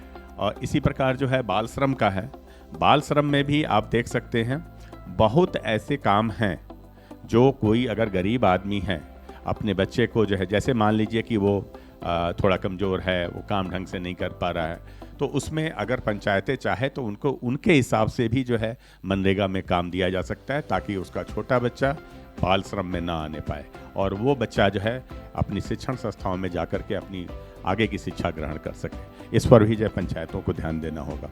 इसके अलावा जो है एक इसमें यौन शोषण की बात की है, बाल यौन शोषण की बात की गई है। तो ये पंचायतें भी बहुत कुछ केयर कर सकती हैं। अगर हम आजकल के समय में क्या करते हैं कि बगल में कुछ भी हो जाए हमें उससे मतलब नहीं है, नहीं, हमें अभी भी पंचायतों में इस पर चर्चा करनी चाहिए कि फलाने के घर में जो है ये आदमी आता है, उनके घर वाले गार्जियन नहीं रहते, बच्चियों के साथ जो है वो जिस तरह से उसको गुड टच और बैड टच वाली जो कहानी है उससे वो अगर कहीं प्रभावित हो रही है तो उस पर भी चर्चा करके उनके जो है माता पिता को या उनकी माँ को जो है इसके बारे में संदेश दिया जा सकता है कि फलाना आदमी से थोड़ी अपने बच्चे की दूरी बना करके रखिए। इस पर भी हम उनसे चर्चा कर सकते हैं। इसके अलावा जो अभी BHND की बात कर रही हैं, हेल्थ एंड न्यूट्रिशन की बात कर रही हैं, तो इस पर तीसरे महीने के तीसरे शुक्रवार को इस पर बैठक होती है, जिसमें बच्चों का जो है और स्वास्थ्य के बारे में ANM भी होती हैं, आंगनवाड़ी होती हैं, आशा वर्कर होती हैं। अब पंचायतों को ये आपको बताना है कि बहुत ऐसे विभाग हैं जो अपने काम अपने स्तर से ही करके निपटा दे रहे हैं और पंचायत के प्रधान जी को, वार्ड मेंबर सदस्य को, उप प्रधान को पता ही नहीं है। तो यहाँ भी आपका रोल बढ़ जाता है कि ये चीज़ें उन तक पहुँचानी है कि महिला एवं बाल विकास है तो ये प्रधानमंत्री मातृ वंदना योजना जो चला रहे हैं, ये ऑनलाइन हमने फीडिंग किया और काम खत्म कर दिया। पैसा जो है किसी को मिला किसी को नहीं मिला, इसके बारे में पंचायत के जो है जो चुने हुए प्रतिनिधि हैं उनको जानकारी नहीं है। तो इस पर भी जो है पंचायतों को सक्रिय करना होगा। किसी के घर में जो है कोई अगर कोई बच्चा ऐसा है जो मतलब कि उसके घर में खाने की व्यवस्था अच्छी नहीं है या वो कुपोषण का शिकार है, उसमें भी पंचायतें मदद कर सकती हैं। मान लीजिए कि किसी अगर ऐसी अपने में 10 लोग गांव के लोग अगर चर्चा कर रहे हैं, किसी घर में पपीता है, अमरूद है या तमाम तरह की चीज़ें हैं, वो भी हम लोग एक अपने पड़ोसी के रूप में भी उसका सहयोग कर सकते हैं और उनको जो है न्यूट्रिशन उनके बच्चों को हम लोग दे सकते हैं। तो इस पर जो है पंचायतों को अपने में बैठ करके जब तक वो डिस्कस नहीं करेंगी, क्योंकि पंचायत के अंतर्गत पंचायत के जो प्रधान जी हैं, जो उसके वार्ड मेंबर हैं, जो उप प्रधान जी हैं, उनके ही अंतर्गत हमारा महिला एवं बाल विकास है, महिला कल्याण भी है, ग्राम्य विकास भी है, स्वास्थ्य विभाग भी है, पशुपालन भी है और जितने भी और विभाग है जो पंचायत के स्तर पर काम करते हैं, सब उसी से कहीं ना कहीं जुड़े हैं। एज ए मास्टर के रूप में, अगर लीडर के रूप में कहें तो वो हमारी ग्राम पंचायत ही है, जो पंचायत विभाग जिसको गवर्न करता है। तो बहुत बहुत धन्यवाद आप लोगों को। नेक्स्ट आप बताइए मैडम। Thank you sir. स्वच्छ पेयजल पे भी हम लोग डिस्कस कर चुके हैं। ये ऐसी व्यवस्थाएं हैं, मतलब जैसे पंचायतों को क्या सुनिश्चित किया, मतलब जो 100% हमारे गांव में होना चाहिए, तो वो है स्कूल, आंगनवाड़ी केंद्र, ANM सेंटर पर स्वच्छ पेयजल तथा शौचालय, साफ शौचालय। ये हमारा अधिकार है, महिला एवं बच्चों दोनों का अधिकार है। ठीक है, वैसे पुरुषों का भी है, लेकिन मैक्सिमम ये देखा गया है कि जो महिलाएं होती हैं उनके टॉयलेट्स बहुत कम होते हैं। पुरुष का हमारे यहाँ इंडियन कल्चर में तो अभी तक ऐसा है, वो जा मतलब कहीं भी चले जाते हैं, वो स्ट्रीट, पूरी स्ट्रीट ही उनकी। ठीक है, तो मतलब आपने खुद देखा, महिलाओं के साथ बड़ी समस्या। महिलाओं के साथ पहले क्या था कि अब ये है ना कि हर घर में शौचालय होना चाहिए, हर जगह पे, हर मार्केट में शौचालय होना चाहिए, स्कूल में शौचालय होना चाहिए। दिक्कत क्या है कि अब वो सपोज खेत में है या उसको मार्केट जाना है या उसको यूरिन पास करना है, कहाँ जाएगी, है ना। अब वो क्या है, वो उसको रोके रहती है। घर में शौचालय नहीं है, उसको बाहर जाना है, उसको लूज मोशन लगे हैं, उसको बाहर जाना है, मतलब वो उसको रोके बैठी है। आपको पता है वो रोकना कितना खतरनाक होता है। आपके जितने UTIs होते हैं, यूरिन ट्रैक इन्फेक्शन, उसका बहुत बड़ा सोर्स होता है। जिसको भी UTI होता है ना, तो उसको एक ही बताइए कि आप कभी भी यूरिन मत रोकिए, आधे UTI अपने आप ख़त्म हो जाते हैं। वो कई बार बहुत जानलेवा तक साबित होता है। हमारे यहाँ देश में बहुत सारी महिलाएं UTI की वजह से मर जाती हैं और गांव में बहुत समस्या होती है। ठीक है, तो ये हमारा अधिकार है। स्वच्छ शौचालय, साफ सुथरे, क्योंकि जो हमारे टॉयलेट्स हैं ना वो भी इन्फेक्शन का बहुत बड़ा केंद्र होते हैं। तो और दूसरी बात क्या है कि हम लोग तो मतलब यहाँ तक इतना तक बोलते हैं कि कोई बात नहीं, पेड़ हो जाए लेकिन साफ हो, कम से कम बीमारियों से सुरक्षा मिले। ऐसे ही बालिकाओं के विषय में हम लोग महिलाएं हैं, मैरिड हैं, बहुत एज हो गए, खुल के बात कर सकते हैं। कई टॉपिक्स पे मैं आपके सामने खुल के बात कर रही हूँ, लेकिन आप अभी यहाँ पे 15-16 साल की लड़की को ले आइए, वो बिल्कुल नहीं बोल पाएगी ऐसे टॉपिक्स पे, बहुत हेजिटेशन होती है। उसका टॉयलेट साफ़ है नहीं है, स्कूल में क्या माहौल है वो बता भी नहीं पाएगी। वो कितनी प्रॉब्लम से गुजर रही है, ना वो टीचर से डिस्कस करेगी, ना वो पेरेंट्स से डिस्कस करेगी, इवन कई बार अपने साथियों से भी वो डिस्कस नहीं करती है। तो ऐसे बच्चों के लिए क्या करना है, हमें अवेयर होना है। हमारे बच्चों के लिए साफ़ पेयजल है कि नहीं है, साफ़ टॉयलेट्स हैं कि नहीं है, उसको क्या नीड है इस समय, वो फैसिलिटीज़ वहाँ मेंस्ट्रुअल जो पैड्स हैं वो अवेलेबल हैं कि नहीं है, ये थोड़ा सा हम लोग आपस में डिस्कस करेंगे। और इसमें ग्राम पंचायत लेवल पे भी ये टॉपिक्स हमारे डिस्कस होने चाहिए। दूसरी है बाल सभा का गठन। बाल सभा का गठन 11 से 18 वर्ष के बच्चों का हो कि कम से कम वो बैठें, उनकी मीटिंग्स हों और वो बोलना सीखें, मुद्दों पे बात करना सीखें। और उसमें क्या है, क्योंकि छोटे बच्चे हैं थोड़ा क्योंकि बड़ों की गाइडेंस की ज़रूरत होती है, तो ग्राम पंचायत के लोगों को भी उनको कैसे मुद्दे उठाने हैं, कैसे मुद्दों को शामिल किया जाता है, उसको बच्चों को हेल्प करनी होगी। ऐसे पोषक तत्वों से युक्त भोजन की उपलब्धता। अब क्या, खाना तो हम सब खाते हैं, पेट सब भरते हैं, लेकिन वो खाना कैसा हो, पोषक तत्वों से युक्त। यही वजह है कि हम लोग पोषण वाटिका के बारे में बात करते हैं। पोषण वाटिका में जो मौसमी फल सब्जियां इजीली अवेलेबल हो जाएं। अब आप कई बार देखो, कई गाँवों में तो अब क्या ट्रेंड आ गया कि वो कमर्शियल जो क्रॉप्स हैं उसको ग्रो करते हैं और सब्जियां वो बाहर से खरीद के खाते हैं। बहुत ज़मीन है, सब कुछ है, पानी की व्यवस्था है, सब है, लेकिन वो अपने लिए सब्जियां बाहर से खरीद के खा रहे हैं, घर में नहीं उगा रहे हैं। और उगा भी रहे हैं तो जो बाहर से जो कमर्शियली इन क्रॉप्स को उगाते हैं तो वो क्या है, बहुत सारे केमिकल्स उसमें यूज़ करते हैं। तो इसीलिए स्कूल लेवल पे, आंगनवाड़ी सेंटर पे हम लोग पोषण वाटिका की बात कर रहे हैं। और ये ग्राम स्तर पे भी हो कि कहीं हमारे ऐसे अगर गांव में ऐसे बच्चे हैं जो फिज़िकली कमज़ोर हैं, या ऐसी फैमिली हैं जो जिनको मतलब इजीली 2 टाइम का खाना नहीं मिलता है, तो ऐसे लोगों को हम फिर इससे हेल्प कर सकते हैं। दूसरा है संकट के जोखिम वाले बच्चों की भागीदारी। गुणवत्ता युक्त शिक्षा, मतलब शिक्षा हो, स्कूल तो बच्चा जा रहा है, पढ़ रहा है या नहीं पढ़ रहा है, क्या पढ़ाया जा रहा है, इसमें भी पंचायत का हस्तक्षेप जरूरी है। मैं बार बार पंचायत का हस्तक्षेप क्यों बोल रही हूँ, क्योंकि अगर सारे इंस्टीट्यूट्स फ्री हो जाएंगे, पंचायत में क्या होता है ना कि कोई मीटिंग है, कोई बात नहीं, डिस्कशन हो रहा है, अगर प्रधान जी आ जाते हैं तो उनको लगता है ये बात आगे भी जा सकती है, ठीक है, तो काम और प्रॉपर तरीके से होता है। प्रधान जी क्या है ना, क्योंकि वहाँ के जनप्रतिनिधि हैं, सारे लोगों की आवाज़ है, ठीक है, तो प्रधान जी अगर पूछना स्टार्ट कर देंगे कि हाँ कौन सा क्या टीचर्स रोज़ अवेलेबल हैं कि नहीं है, आंगनवाड़ी प्रॉपर टाइम से स्कूल खोलती है नहीं खोलती है, वो नाश्ता खाना मिड डे मील जो भी है क्या कैसा है, वो कभी प्रधान जी जाके बच्चों के बीच में अगर बैठ गए कि दिखाओ, हमें भी दिखाओ कैसा खाना आपने बनाया है। तो इसलिए पंचायतों की भूमिका बहुत इम्पॉर्टेंट है कि हमारे गांव में, हमारे परिवेश में क्या काम हो रहा है, ठीक है। तो ऐसे में है कि टीचर्स कैसी शिक्षा व्यवस्था है हमारी, ठीक है, तो इस पे भी पंचायत का हस्तक्षेप होना चाहिए। दूसरी बात क्या है कि स्वच्छ पेयजल और हैंड वॉशिंग यूनिट। जैसे सपोज़ कि हमने क्या बना दिया कि सपोज़ हमारे पंचायत स्तर पर कोई बैठक है या वो है, तो पानी की अवेलेबिलिटी वहाँ होनी चाहिए। दूसरी बात क्या है कि अगर कोई टॉयलेट गया है तो टॉयलेट तो चलेगा, उसके बाद हैंड वॉशिंग यूनिट हमारे पास नहीं है। कई गांव आप देखेंगे है, अगर लगी है किसी उसके तहत बजट आया तो आज वो बिल्कुल टूटी फूटी पड़ी है, उसको रिन्यू नहीं हम लोग कराते, तो ये भी कंपलसरी है, ठीक है। पोषण वाटिकाओं का निर्माण, पोषक तत्वों से युक्त खाना चाहिए, अच्छा खाना चाहिए, तो हमको ऐसी वाटिकाओं का निर्माण ग्राम स्तर पे करना होगा। इसके बारे में लोगों को अवेयर भी करना होगा, इसकी इम्पोर्टेंस क्या। आज के समय में आप देखिए बहुत ज़्यादा इनफर्टिलिटी फैल रही है, ठीक है, बहुत ज़्यादा हमारे जो बच्चे हैं बीमार हो रहे हैं, हम लोग बीमारी की तरफ बढ़ रहे हैं, और इनफर्टिलिटी तो इतनी ज़्यादा हो गई कि अब मतलब IVF का आप देखो पूरा मार्केट डेवलप हो रहा है। तो वो इसलिए हो रहा है क्योंकि हमारा जो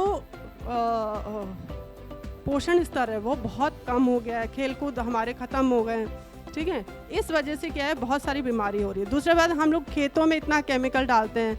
हम लोगों को अगर कहीं गांव, आप इधर हरिद्वार से नीचे अगर आप चले जाएंगे तो आपको पता है ऐसे तक टीके आ रहे हैं कि 1.5 महीने तक उसको लगातार लगाओ तो उसको दूध होने लग जाता है गाय या भैंसों को, ठीक है।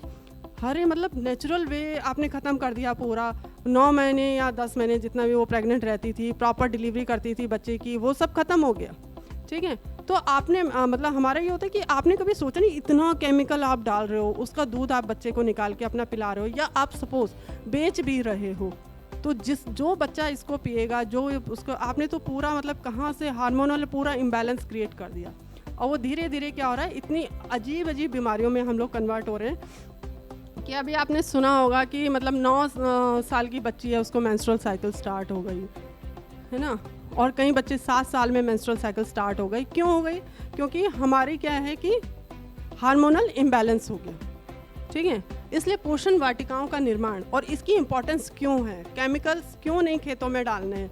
मतलब हम जो कहते हैं ना ऑर्गेनिक के नाम पे आपको कोई कितने का भी प्रोडक्ट बेच जाता है ना। अभी यहाँ एक ऑर्गेनिक मार्केट लगता है सर्वे चौक में, आपके जस्ट बगल में, 1 घंटे के लिए वो आते हैं और 1 घंटे में पूरा सामान बिक जाता है उनका। इतनी इंपॉर्टेंस है। जब हम इंपॉर्टेंस समझते हैं, अगर ग्राम स्तर पे हम इसकी इंपॉर्टेंस को समझाएंगे तो हम एक अच्छा मार्केट भी क्रिएट कर सकते हैं, ठीक है। दूसरा है कि संकट के जोखिम वाले बच्चों की भागीदारी। अब ये बच्चे कौन होते हैं?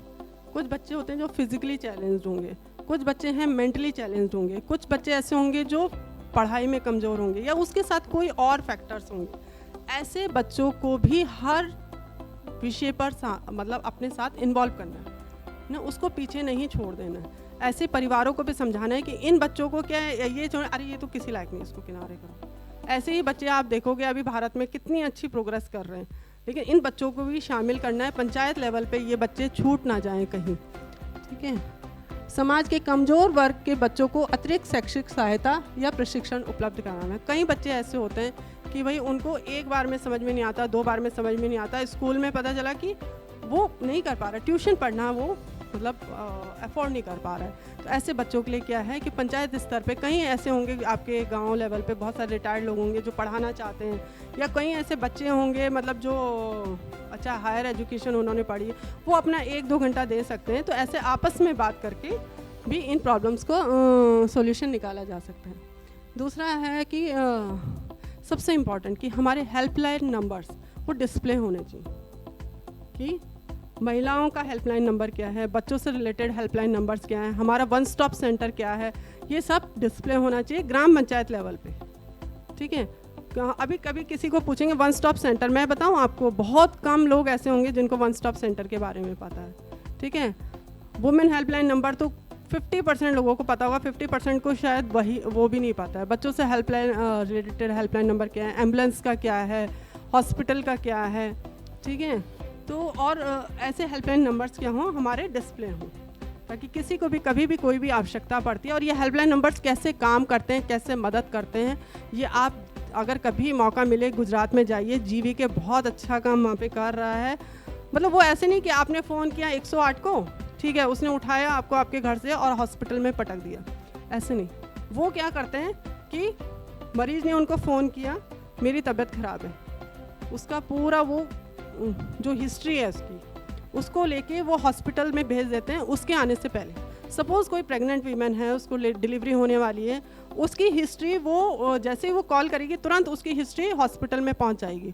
डॉक्टर की अवेलेबिलिटी भी वो बता देते हैं इस अपने एम्बुलेंसेस को, इस हॉस्पिटल में डॉक्टर नहीं है, आपको उसमें जाना पड़ेगा।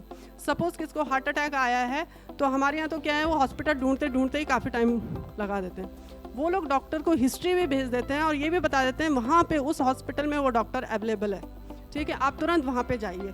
उस आपको ब्लड चाहिए, उस ब्लड ग्रुप सेंटर में ये ब्लड ग्रुप अवेलेबल है, आप वहाँ पे जाइए और आपको ब्लड ग्रुप मिल जाएगा। या वो हॉस्पिटल को इन्फॉर्म कर देंगे कि इस ब्लड ग्रुप का जो सैंपल है वो उस हॉस्पिटल में अवेलेबल है। इस हद तक मतलब हमारे हेल्पलाइन नंबर्स काम कर रहे हैं बहुत फास्ट। अगर किसी महिला को छेड़ा है, किसी बच्चे के साथ कोई दिक्कत हुई है, अगर आपने जीवीके में वहाँ पे गुजरात में फ़ोन कर दिया तो इतना फास्ट उनका वो होता है, वो सामने वालों को इतना हैरेस कर देते हैं, दोबारा वो ऐसी हिम्मत ही नहीं करता फ़ोन करने की। मतलब वो इतनी बार उसको आपने ऐसा किया, इतना गलत काम किया, आपका पुलिस पहले तो उसकी काउंसलिंग करेंगे, फिर पुलिस में आपका नंबर देते हैं, पुलिस में इतनी बार वो कॉल करेंगे कि मतलब इतना इफेक्टिव है हेल्पलाइन नंबर्स। तो हम भी अपने हेल्पलाइन नंबर्स को, तो हमारे यहाँ तो हम लोग जानकारी ही नहीं रखते अपने हेल्पलाइन नंबर्स के बारे में, इसी तरह इफेक्टिव वो कर सकते हैं और गवर्नमेंट के सामने बार बार प्रस्ताव रख सकते हैं कि इन नंबर्स को और भी स्ट्रॉन्ग किया जाए, जैसे अन्य राज्यों में वैसे हमारे राज्य में भी इसको और स्ट्रॉन्ग किया जाए। नेक्स्ट, हमारी कमिटीज़ सुदृढ़ होंगी तो हम लोग अच्छे से काम कर पाएंगे। मैक्सिमम ये देखा गया है कि नाम मात्र के लिए समिति गठित होती है, समिति मेंबर्स को भी नहीं पता होता है कि हम कमेटी के सदस्य हैं। तो इफेक्टिव समिति वही होगी जो बार बार मतलब कार्य करेगी, बैठकों में आएगी, कार्य योजना बनाएगी और फिर उसका मूल्यांकन करेगी। नेक्स्ट, अब है महिला हितैषी गांव। इसमें से महिला और बाल दोनों मतलब लगभग कोरिलेटेड है। अधिकारों के ऊपर जहाँ बात होती है, उनकी आवश्यकताओं के ऊपर बात होती है, तो मैक्सिमम टॉपिक्स आपको सेम मिलेंगे, ठीक है। तो हम लोग इसको थोड़ा फास्ट करेंगे। मतलब ऐसी ग्राम पंचायत जो महिला मुद्दों पे जागरूक हैं, संवेदनशील हैं, उसको महसूस करती हैं। इसका मैं एक एग्जांपल बताती हूँ आपको। कुछ कंट्रीज़ ऐसी हैं हमारी, जब महिला प्रेग्नेंट होती है ना, उसको उसकी प्रेगनेंसी से रिलेटेड बातें करती हैं। उसका ब्रेस्ट फीडिंग का डॉक्टर भी अलग होता है, ठीक है। तो हमारे यहाँ ऐसा कोई डॉक्टर आपको बहुत ही मुश्किल से हो सकता है, कहीं मेरी नॉलेज में तो नहीं है, जो ब्रेस्ट की महिला गई है, उसने अपना चेकअप कराया है, फिर उसको ब्रेस्ट फीडिंग पे भेजा गया, ऐसे हमारे यहाँ नहीं होता है, ठीक है। दूसरी बात क्या है कि उसको ज़्यादा डिस्टर्ब नहीं कर, उसके हस्बैंड को मेंटली प्रिपेयर किया जाता है कि अब क्या है, ये तो 9 महीने तक अपना ध्यान रखेगी, उसके बाद बच्चा डिलीवर होगा, ये क्या है फिजिकली अनफिट होगी, इसको आवश्यकता है, ठीक है। तो आपको अपने आप को इस तरह से रूटीन में फिक्स करना है या इस तरह से इसको हेल्प करनी है कि वो टाइम पीरियड आप ज़्यादा फोकस करना है इस पर। बच्चे को कैसे बार बार उसका हाइजीन, बच्चे का हाइजीन का ध्यान कैसे रखना है, बच्चे को कितनी बार फीडिंग करानी है, बच्चे को, ये फादर को सिखाया जाता है, मदर को नहीं। और हमारे यहाँ क्या है, मदर को ही सिखाया जाता है ये सब कुछ। आप खुद सोचिए कि हमारा आधा पार्ट है एक महिला, ठीक है, और वो कमज़ोर हो रहा है। सपोज़ क्या है ना, मेरे इस हाथ को लकवा लग गया, मेरे पैर को लकवा लग गया और मैं फिर भी बर्डन इसी पे डाल दूँ तो क्या होगा, एक दिन ख़त्म हो जाएगा। सेम ऐसे ही होता है हमारे समाज की महिलाओं के साथ। हम क्या करते हैं, वैसे ही मतलब फिज़िकली वैसे हम कहते हैं महिला पुरुष समान, लेकिन कुछ टाइम पीरियड्स ऐसे आते हैं वो फिज़िकली वो अनफिट होती है, फिज़िकली उसको हमारे समाज की आवश्यकता होती है ऐसे टॉपिक्स पे कि भाई सपोज़ उसने बच्चे को डिलीवर किया है, उसको मेंस्ट्रुअल कोई प्रॉब्लम है, ऐसे तो हमारा दूसरा पार्ट क्या होता है, एक्टिव हो जाए। कभी पैर में आप देखना चोट लगती है तो दूसरा पैर फटाफट आगे चलता है ना, बैलेंस करती है, हमारी बॉडी भी बैलेंस करती है। ऐसे समाज के हमारे दोनों अंग हैं, तो हमारे समाज के दूसरे अंग को उतना ही स्ट्रांग बनाना है उसकी, और ऐसे मुद्दों पे बात हो तभी स्ट्रांग बन सकता है कि नहीं उस समय इसको ज़्यादा ज़रूरत है। अगर उस समय हमने इसका ध्यान रखा, बच्चे का ध्यान रखा, ठीक है, बच्चों की प्रॉपर केयर की महिला की, तो कई ऐसी बीमारियां हैं या कई ऐसे दुष्चक्र हैं जिनसे ये बाहर आ सकती हैं, ठीक है। तो ऐसे संवेदनशील मतलब हम सामने वाले की पीड़ा को समझें, ऐसे संवेदनशील, उसकी क्या आवश्यकताएं हैं, हमारा घर कैसे बेटर हो। हम कहते हैं ना हमारा बच्चे ऐसा होने चाहिए, लेकिन बच्चे को स्ट्रांग बनाने के लिए महिला को स्ट्रांग बनाना बेहद बेहद ज़रूरी है, क्योंकि वो क्या है ना, वो एक मदर है, 2 साल लगभग एक मदर ब्रेस्ट फीडिंग कराती है, ठीक है। फिर क्या है कि मैक्सिमम बच्चे के पालन पोषण में महिला का हाथ है। अगर हम मेंटली फिजिकली उसको स्ट्रांग नहीं बनाएंगे तो आपका बच्चा कहाँ से स्ट्रांग होगा। तो और फिजिकल, चलो ठीक है, फिजिकल प्रॉब्लम्स में हम फिर भी बात करते हैं, भाई उसको प्रॉब्लम होगी। मेंटल हेल्थ को तो हम मानते ही नहीं कोई बीमारी है, हम मेंटली उसको इतना वीक बना देते हैं कि उसका, अब क्या है, महिला मेंटली अगर डिस्टर्ब है तो मान के चलिए उसका 100% असर अब बच्चे पे होगा, तो हमारा फ्यूचर कैसे ब्राइट होगा। तो ऐसे संवेदनशील मतलब उसकी प्रोग्रेस से खुद को जोड़ें, अपने बच्चों की प्रोग्रेस से, अपने घर की महिला, अपने घर की बच्चियों से अपनी प्रोग्रेस को जोड़ें, अपने भविष्य को देखें। ऐसा संवेदनशील समाज और पंचायत हमको चाहिए। नेक्स्ट, और क्या हो, ऐसे बच्चों की तरह जैसे उससे रिलेटेड कोई भी मुद्दा अगर ग्राम पंचायत लेवल पे है तो वो भी भागीदार हो उसमें। नेक्स्ट, मैंने यहाँ तक देखा है, मतलब हम ग्राम पंचायत लेवल पे जाते हैं तो बहुत दिनों बाद पता चलता है कि यार जो ग्राम प्रधान है वो तो फीमेल है। मतलब बहुत आश्चर्य। मैं एक दो ग्राम पंचायत में मेरे को खुद बाद में 4 साल बाद मुझे पता चला इसमें तो फीमेल है। तो मतलब मैं मेल से बात कर रही थी, कौन है, तो सब उसी को प्रधान जी इतने आगे, बिल्कुल हर चीज़ में एक्टिव है ना। इसके साथ ही मतलब हमारी जो कार्य योजनाएं हैं उसको नियमित समय पे हम बनाएंगे और कार्य योजना बनाने के साथ उसका मूल्यांकन भी समय पर करते रहेंगे, तभी हमारी कोई भी कार्य योजना सफल होगी महिला मुद्दों पर। नेक्स्ट, सेम जैसे कि हमने बच्चों के बारे में बात की कि सर्वाइवल इम्पॉर्टेंट है। एक सुरक्षित स्वच्छ माहौल हम एक महिला को दें, बालिका को दें, ताकि वो सर्वाइव कर सके, ठीक है। और दूसरी बात है सुरक्षा, विकास, भागीदारिता, ये सारे लैंगिक समानता, ये सारे टॉपिक हमने एक बार डिस्कस किए हैं और ये सारे टॉपिक्स मिलके ही एक स्वस्थ बालिका को विकसित करते हैं, जिससे भविष्य में जाके वो मतलब एक समाज में अहम भूमिका वो महिला निभा पाती है। ये सारे टॉपिक्स भी हमने डिस्कस किए हैं। जो बच्चों के लिए इम्पॉर्टेंट है वही महिलाओं के लिए भी इम्पॉर्टेंट है, मतलब वो सबके लिए इम्पॉर्टेंट है, लेकिन ऐसे टॉपिक्स को हम थोड़ा सा नेग्लेक्ट कर देते हैं। तो ये टॉपिक्स हमारे यहाँ शिक्षा, साफ पेयजल, स्वास्थ्य, पोषण, स्वच्छता, सुरक्षा, लैंगिक समानता। पंचायत जैसे क्या होता है कि सभी विभागों के साथ, एक तो जैसे हमारी VHSND जो बैठक होती है उसमें मैक्सिमम जो आंगनवाड़ी वर्कर, आशा वर्कर, ये सब लोग स्कूल इसमें शामिल होता है। तो ऐसे टॉपिक्स पे उस समय डिस्कशन हो सकता है, कार्य योजना बन सकती है उसमें, आगे फ्यूचर में वो कैसे काम करेगी ये। दूसरा होता है कि जो महिला एवं बाल विकास CB एक्टिविटी आयोजित करता है, ये महीने में 2 दिन होती है, महीने की 14 तारीख और 22 तारीख को। CB activity means community based events, जो हमारी कम्युनिटी है, मतलब जो हमारा समाज है, जो हमारा परिवेश है, उससे रिलेटेड एक्टिविटीज़ हम लोग आयोजित करते हैं। उसमें मैक्सिमम महिलाएं मतलब देखा ये गया महिलाएं आती हैं, उसमें पुरुषों को भी आना चाहिए, और ऐसे उसमें मैक्सिमम ये टॉपिक्स भी डिस्कस होते हैं। तो इस पे फिर ग्राम सभा की एक बैठक हो, ग्राम सभा की बैठक पे इस पे कार्य योजना निर्मित हो, समस्त जो हमारे वॉलंटियर्स हैं उनको भी शामिल करते हुए। देन क्या हो कि प्रत्येक माह इसमें हमने क्या कार्य किया, जैसे हमारे यहाँ भवन निर्माण होता है आंगनवाड़ी सेंटर्स पे, अभी भारत सरकार 12 लाख रुपए उसके लिए भारत सरकार ने सैंक्शन किए हैं, जिसमें से 8 लाख मनरेगा के हैं। 2 लाख भारत सरकार देती है, 2 लाख राज्य सरकार और 8 लाख मनरेगा। लेकिन कई बार आंगनवाड़ियों का ये होता है, मैम वो हमें तो पता ही नहीं कार्य योजना कब हो गई, पता ही नहीं चला। इसका मतलब कार्य योजना में कितने लोग शामिल होते हैं। आंगनवाड़ी वर्कर जो कि मतलब बहुत ही एसेंशियल वर्कर है एक गांव लेवल पे, उसको पता ही नहीं है कार्य योजना हो गई। मैम हमारे यहाँ पेयजल की कमी है, हमारे यहाँ साफ़ पानी नहीं है, हमारे यहाँ मेरा टॉयलेट टूट गया, मेरे यहाँ पंखा नहीं है, दरी नहीं है। तो मैंने कहा अपनी कार्य योजना में लिखवाओ। कई फंड्स पंचायत को भी ऐसे आते हैं कि भाई हम दोनों के फंड मिला के एक अच्छा खासा बन सकता है, ठीक है। वो कहते हैं मुझे पता है। मैंने कहा पता नहीं है तो पता करो, आप गांव में रहते हैं। अब मैं आपको ये बताऊं पूछ के प्रधान जी से कि प्रधान जी आपके यहाँ कार्य योजना कब होती है, तो मैंने कहा it is not possible for me, आपको जाना पड़ेगा। आप अपने प्रधान जी से मिलिए, आप उनकी कार्य योजना कब होगी, कब उनकी बैठक होगी, उसमें अपना ये सारी चीज़ें आप मेंशन करवाइए। तो कार्य योजना इतनी इम्पॉर्टेंट होती है, फिर वो आगे जाके उस पर क्रियान्वित होती है।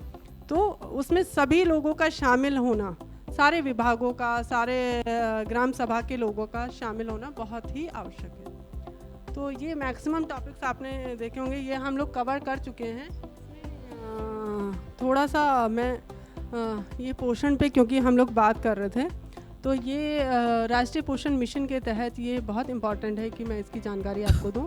सुनहरे 1000 दिन, मतलब जब से कोई भी महिला प्रेग्नेंट होती है उसके 270 दिन, ठीक है, बच्चा डिलीवर करता है। जब बच्चा 2 साल का हो जाता है, 365 प्लस 365 तीनों मिला के हो जाते हैं 1000 दिन।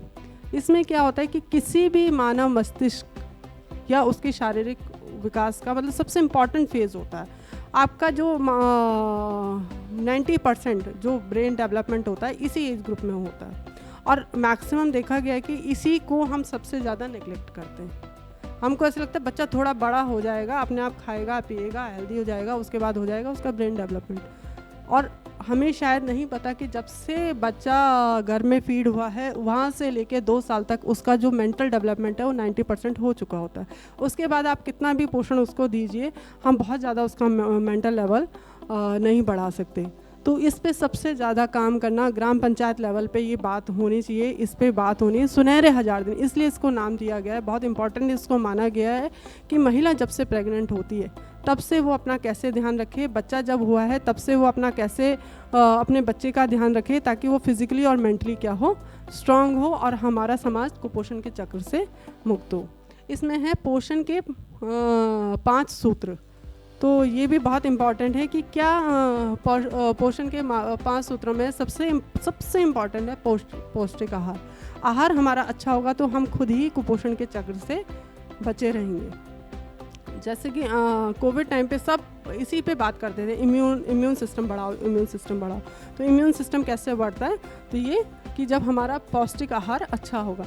दूसरा है एनीमिया की रोकथाम, मतलब एनीमिया पे बात हो, ब्लड हमारे हीमोग्लोबिन अच्छा होगा तो हमारा पौष्टिक जो हमारी फिज़िकल हेल्थ है वो बहुत अच्छी होगी। दूसरा है डायरिया प्रबंधन। डायरिया पे भी अभी हमने बात की कि हमारे भारत में आज भी कई बच्चे डायरिया जैसी छोटी बीमारी से जिनकी डेथ हो जाती है, ठीक है। दूसरा है स्वच्छता एवं साफ सफाई। और ये और एक टॉपिक पे मैं पहले बात कर चुकी हूँ, हमारे सुनहरे 1000 दिन, मतलब कि ये 5 तत्वों से मिलाएं तो हमारा जो है पौष्टिक जो संतुलन है वो बना रहता है। तो ये आंगनवाड़ी आपकी हर गांव की आंगनवाड़ी वर्कर्स को इसमें अच्छे से ट्रेंड किया जाता है, बताया जाता है उसको। और आप अपने गांव में जब भी आपकी बैठकें होती हैं तो वो आप राष्ट्रीय पोषण मिशन और आंगनवाड़ी की सर्विसेज पे उससे बात कर सकते हैं। अभी मैं अपने सर से अनुरोध करूँगी थोड़ा विभागीय योजनाओं पे बहुत शॉर्ट में थोड़ा वो करेंगे। ICDS की कुछ स्कीमें हैं जो आप तो जैसे देख रहे होंगे। इसके अंतर्गत 0 से लेकर 6 वर्ष के बच्चे, गर्भवती माताएं, धात्री माताएं के पोषण के संबंध में स्वास्थ्य को सुनिश्चित करने हेतु आंगनबाड़ी केंद्रों पर 6 प्रकार की सेवाएं इनको प्रदान की जाती हैं। इसके अलावा इसमें जो है दूसरा आपका है पोषण अभियान, जिसमें हमारे अभी जो सुनहरे 1000 दिन की एनीमिया प्रबंधन, डायरिया प्रबंधन, पौष्टिक आहार, इस पर बात किया गया। मेन आपको बताना ही है प्रधानमंत्री मातृ वंदना योजना, इस पर हम लोग को चर्चा करनी है। ये ऑनलाइन जो है फॉर्म भरे जाते हैं। पहले 3 किस्तों में पैसा आता था, 1000, 2000 और 2000। अब इसको जो है 2 किस्तों में कर दिया गया है, 3000 और 2000 के रूप में। कोई भी माता अगर जो है गर्भवती होती है पहली बार, तो ये प्रधानमंत्री मातृ वंदना योजना के अंतर्गत आंगनबाड़ी केंद्रों पर इसके फॉर्म हैं, वो फॉर्म भरे जाते हैं। फिर उसके बाद वो फॉर्म जो है CDPO कार्यालय में आ जाता है और उसको फिर वो ऑनलाइन कर देते हैं। ऑनलाइन करने के बाद से भारत सरकार द्वारा सीधे आधार से लिंक जो खाते उस माता के होंगे उस खाते में पैसे ट्रांसफ़र हो जाते हैं। इसी प्रकार जो है ये राष्ट्रीय महिला हेल्पलाइन की योजना है, जिसमें योजना अंतर्गत हिंसा, अपराध, दुर्व्यवहार से पीड़ित महिलाओं को विशेष परिस्थितियों में उपयुक्त सहायता हेतु 24x7 टोल फ्री हेल्पलाइन पर जो है 181 पर संचालित हमारी योजना का जो है उसके माध्यम से उनको सहायता मिलती है। सखी निवास योजना है, जिसमें कामकाजी महिला छात्रावास इस समय आपके यहीं बगल में कामकाजी महिला छात्रावास है। यहाँ पर भी हरिद्वार में भी हमारा बन चुका है और इसमें अभी उधम सिंह नगर में प्रोसेस में है। कुछ जगह पर जो है ज़मीन अभी नहीं उपलब्ध हो पा रही है, अन्यथा सभी ज़िलों में एक जो है कामकाजी महिला छात्रावास बनाने का प्रावधान है, जिसमें वैसी महिलाएं जो कहीं किसी प्राइवेट सेक्टर में काम करती हैं, उनके पास सैलरी कम होती है, उनको रहने में काफ़ी दिक्कतें होती हैं। उसके लिए जो सरकार ने ये कामकाजी महिला छात्रावास बनाया है, जिसमें उनको न्यूनतम किराए पर जो है उनको रहने की व्यवस्था दी जाती है, भोजन की भी व्यवस्था उसमें होती है, महिला सिक्योरिटी गार्ड भी उसमें होते हैं। इसके बाद से हमारा जो पालना या क्रैच योजना है, जिसमें हम लोग नेशनल क्रैच योजना कामकाजी माताओं के 6 माह से 6 वर्ष की आयु वर्ग के बच्चों को हम लोग उसमें अभी कुछ इसमें पिछले क्रैच जो केंद्र चल रहे थे उसके जगह पर नए अभी जो है कुछ आवेदन लिए गए हैं। उसमें हमारे जैसे हमारा आंगनवाड़ी केंद्र चलता है उसी तरह से जहाँ महिलाएं एक जगह किसी ऑफिस में काम करती हैं, वहाँ अगर 8-10 महिलाएं हैं, उनके 2-3 बच्चे हैं, 4 बच्चे हैं, तो एज ए केस केंद्र के रूप में, पालना घर के रूप में उसको हम लोग चलाते हैं। और जब उनकी माँ कार्यालय के कार्य से जब उससे मुक्त होती हैं तो फिर अपने बच्चे को उस क्रैच कैन से लेकर के अपने घर जाती हैं। नेक्स्ट आगे बढ़िए। मुख्यमंत्री महिला पोषण योजना हमारी चलती है, जिसमें गर्भवती और धात्री माताओं को हम लोग इस समय खजूर दे रहे हैं और अंडे उनको प्रोवाइड करा रहे हैं। और इसके अलावा जो है मुख्यमंत्री बाल पोषण अभियान, जिसमें बच्चों को 3 से 6 वर्ष के बच्चों को हम लोग अंडे दे रहे हैं और उनको केले के चिप्स भी इस समय हम लोग प्रोवाइड करा रहे हैं। मुख्यमंत्री महालक्ष्मी किट योजना है, जिसमें 2 बच्चियों पर दो बेटी पैदा होने पर ये किट उनको इस समय प्रोवाइड कराया जा रहा है, जिसमें आर्थिक रूप से जो कमज़ोर हमारी माताएं हैं, उनके पास कपड़ों की कमी होती है या फिर उनके लिए तौलिया, उनके लिए साबुन, उनके लिए बच्चों के लिए जो है ड्राई फ्रूट या महिला के लिए ड्राई फ्रूट, वो सारी चीज़ें उसमें दिया गया है। और इससे काफ़ी एक अच्छा जो है मैसेज भी आ रहा है, उसके बारे में है। नंदा गौरा योजना उसके बाद है। नंदा गौरा योजना में हम लोग जो कोई भी बच्ची जब जन्म लेती है तो उसको 11,000 रुपये दे रहे हैं और इंटर पास करने पर उसको 51,000 रुपये online DBT direct benefit to transfer के माध्यम से उनके खातों में हम लोग ट्रांसफ़र कर रहे हैं। इसके अलावा एक ऊपर का जो मुख्यमंत्री आंचल अमृत योजना जो हमने पहले भी डिस्कस किया था, इसमें हम 3 से 6 वर्ष के बच्चे जो हमारे स्कूल पूर्व शिक्षा में जो प्री स्कूल में हमारे आंगनबाड़ी केंद्र में आ रहे हैं, उन बच्चों को हम लोग दे रहे हैं, जिसमें विटामिन A और D उसमें जो है सुगंधित जो है दूध है, बच्चे उसको जो है पाउडर के रूप में जो उसको गुनगुने पानी में हम देते हैं, जिसको पीते हैं। फिर उसका मुख्यमंत्री महिला सतत आजीविका योजना है। उत्तराखंड राज्य की निराश्रित विधवा एवं निर्बल वर्ग की महिलाओं एवं किशोरियों को उनकी आजीविका में आवश्यक सहयोग प्रदान करने के उद्देश्य से महिलाओं एवं किशोरियों को स्वरोजगार के अवसर प्रदान कर स्वावलंबन की ओर अग्रसर करना। इसमें भी उन ऐसे एकल जो महिलाएं हैं उनके लिए हम लोग महिला एवं बाल विकास के तरफ से निर्बल वर्ग की जो महिलाएं हमारी हैं उनको आजीविका के लिए फंड दे रहे हैं, ताकि वो अपना रोजगार कर सकें या डेयरी खोल सकें। इस तरह के जो है उसमें प्रावधान है। बाल कल्याण निधि है। उत्तराखंड बोर्ड में 10वीं और 12वीं में जनपद स्तर पर प्रथम, द्वितीय, तृतीय तथा 12वीं में विकासखंड स्तर पर प्रथम स्थान प्राप्त करने वाली छात्राओं को उत्साहवर्धन हेतु शैक्षिक एवं सुरक्षा एप्लीकेशन से अपलोडेड कंप्यूटर, टैबलेट्स, स्मार्टफोन से भी उनको हम लोग पुरस्कृत करते हैं। जो बेटी बचाओ बेटी पढ़ाओ के रूप में भी हम लोग इसमें काम करते हैं और बेटी बचाओ बेटी पढ़ाओ एक अलग से योजना है। नेक्स्ट आगे।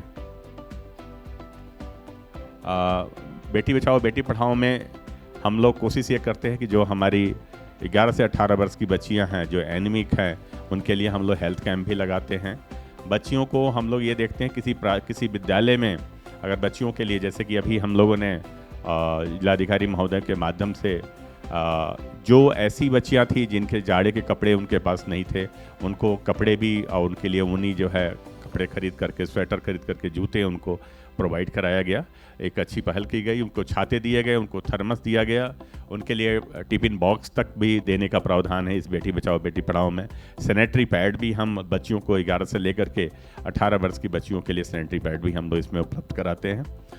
इसके बाद से वजन एवं पोषण दिवस हमारा होता है 5 तारीख को, प्रत्येक आंगनबाड़ी केंद्र पर होता है, जहाँ ANM भी आती हैं, हेल्थ चेकअप भी करते हैं, बच्चों का वजन भी लेते हैं, और कोई गर्भवती और धात्री माता है अगर वो उनके भी वजन उसमें लेते हैं। और अगर उनको ये लगता है किसी बच्चे का टीका बाकी है तो वो ANM आती हैं, उनको टीकाकरण भी करती हैं। अन्नप्राशन और जो गोद भराई कार्यक्रम हमारे यहाँ चलते रहते हैं, जिसमें 250 रुपये का ये भारत सरकार की बहुत अच्छी स्कीम है, जिसके अंतर्गत हम लोग बच्चों का सामूहिक रूप से एक जगह एक कार्यक्रम करते हैं। कार्यक्रम में जो है उनका अन्नप्राशन का हम लोग रखते हैं, जिसमें उनके लिए एक थाली, एक गिलास, एक कटोरी, एक चम्मच और खीर जो है बना करके बच्चे का हम लोग, जब उसका बच्चा जब 6 महीने से ऊपर का हो जाता है तो उसको अन्नप्राशन करते हैं। गोद भराई पी के पीछे जो है हमारे जो 16 संस्कार हैं उसमें से एक संस्कार आपका गोद भराई संस्कार भी है। इससे ये होता है कि एक हमारा बच्चा इस दुनिया में जो आने वाला है उसके प्रति हम खुशी का इजहार करते हैं, और ये हमारी परंपरा वैदिक काल से चली आ रही है। इसको भारत सरकार ने महिला एवं बाल विकास के माध्यम से प्रचार प्रसार करते हैं कि बाकी महिला को भी एक सम्मान मिले, और हमारे जो हम दोनों के बीच में जब तीसरा जो बच्चा हमारे बीच में आ रहा है वो भी जो है इस संसार में जब आ रहा है तो उसके लिए हम खुशी बनाएं। तो ये कार्यक्रम भी हम लोग करते हैं। स्वास्थ्य जांच का हमारा है। इसके अलावा पोषण माह एवं जो है पोषण पखवाड़ा भी हम मनाते हैं। डिजिटल पेरेंट्स मार्गदर्शिका प्रोग्राम भी हमारा चलता है, और पोषण वाटिका अभी नया इसको शुरू किया गया। पोषण वाटिका में 2020 की जो नई शिक्षा नीति आई है उसके अंतर्गत हम लोग जो पोषण वाटिका पर भारत सरकार ने काफ़ी जोर दिया है। शिक्षा विभाग के साथ हम लोग मिल करके इस समय नियर अबाउट 10,000 गाँवों में हम लोग आंगनबाड़ी केंद्रों पर हम लोग पोषण वाटिका का कार्यक्रम इस समय संचालित कर रहे हैं। अभी हम उधमसिंह नगर में थे तो वहाँ पर 500 आंगनबाड़ी केंद्रों में पोषण वाटिका का कार्यक्रम शिक्षा विभाग के सहयोग से हम लोग इस पर काम कर रहे हैं। और उसमें अगर उनके पास प्राथमिक विद्यालय में अगर ज़मीन है तो उसी को जो है तार बाड़ करके उसमें मूली का, धनिया का, या साग है, या तमाम तरह की जो हरी सब्जियां हैं उसको उगा करके बच्चों को वहीं पर जब हम उनको कुक फूड जो देते हैं उसमें मिक्स करके देंगे, ताकि बच्चे के अंदर जो आयरन की या किसी और विटामिन की जो कमी है उनको प्रतिपूर्ति की जा सके। इसके अलावा कुपोषित एवं अतिकुपोषित बच्चों को गोद अभियान है। गोद लिए बहुत ऐसे हमारे ज़िले हैं जिसमें जिलाधिकारी महोदय के सहयोग से इन बच्चों को, अधिकारियों को गोद दिया गया। उसमें वो प्रत्येक महीने वो जाते हैं और बच्चा जो सैम और मैम बच्चे हैं, अतिकुपोषित और कुपोषित बच्चे हैं, उनको वो जाकर केयर करते हैं। उनको अगर दूध के लिए कुछ अगर पैसे की भी आवश्यकता है वो भी प्रोवाइड करते हैं। फल फ्रूट भी उनको देते हैं। उनको ये भी बताते हैं कि आप जो है प्रोटीन के लिए दालों का प्रयोग करें, या किन किन चीज़ों को आपको जो है अपने खाने में प्रयोग करना चाहिए उसके बारे में वो विस्तृत जानकारी देते हैं। इसी प्रकार जो है वजन मशीन भी हमारे पास है, जिससे हम बच्चों का उनकी वृद्धि ग्रोथ कैसे हो रहा है उसके बारे में हम जानते हैं, और अपनी महिलाओं को भी इसके बारे में जानकारी देते हैं। स्मार्टफोन दिया गया है। स्मार्टफोन के माध्यम से हमारे सब आजकल ऑनलाइन ही हमारे जो है उपस्थिति भी इस समय भारत सरकार ले रही है आंगनबाड़ी की, कि आज इस समय आंगनबाड़ी ने कौन कौन सी एक्टिविटी किया, ये भी उनको ऑनलाइन भरना होता है। कुपोषण की निगरानी है तो वेब पोर्टल भी हमारा है। ऐसे ही गैस चूल्हा जो कुक फूड के लिए जो है इस समय अभी माननीय मंत्री जी ने भी अभी कोशिश किया है कि सभी को एक एक जो है गैस का चूल्हा दिया जाए। तो एक सराहनीय कदम जो है स्टेट गवर्नमेंट की तरफ से हुआ है। सक्षम आंगनबाड़ी केंद्र में अभी भारत सरकार के निर्देश के अनुसार आकांक्षी जनपदों में 350 आंगनबाड़ी केंद्रों को सक्षम आंगनबाड़ी केंद्र के रूप में विकसित किया जा रहा है, जिसके अंतर्गत आंगनबाड़ी केंद्रों में LED स्क्रीन, पोषण वाटिका, रेन वाटर हार्वेस्टिंग, RO और ECCE सामग्री उपलब्ध कराई जा रही है, जिसमें आपका हरिद्वार और उधमसिंह नगर जनपद इसमें शामिल किया गया। एक पायलट प्रोजेक्ट के रूप में इसको शुरू किया गया। अगर इसमें हमें अच्छी उम्मीद आती है और अच्छा काम इसमें दिखाई देगा तो फिर ये अन्य जनपदों में भी लागू किया जाएगा। नेक्स्ट, हम चाहेंगे कि आप लोग अपनी पंचायतों में जब जाएं और ट्रेनिंग दें तो उसमें अधिक से अधिक जो है जानकारियाँ उनको प्रोवाइड कराएं, ताकि हमारी पंचायतें मजबूत हो सकें। धन्यवाद।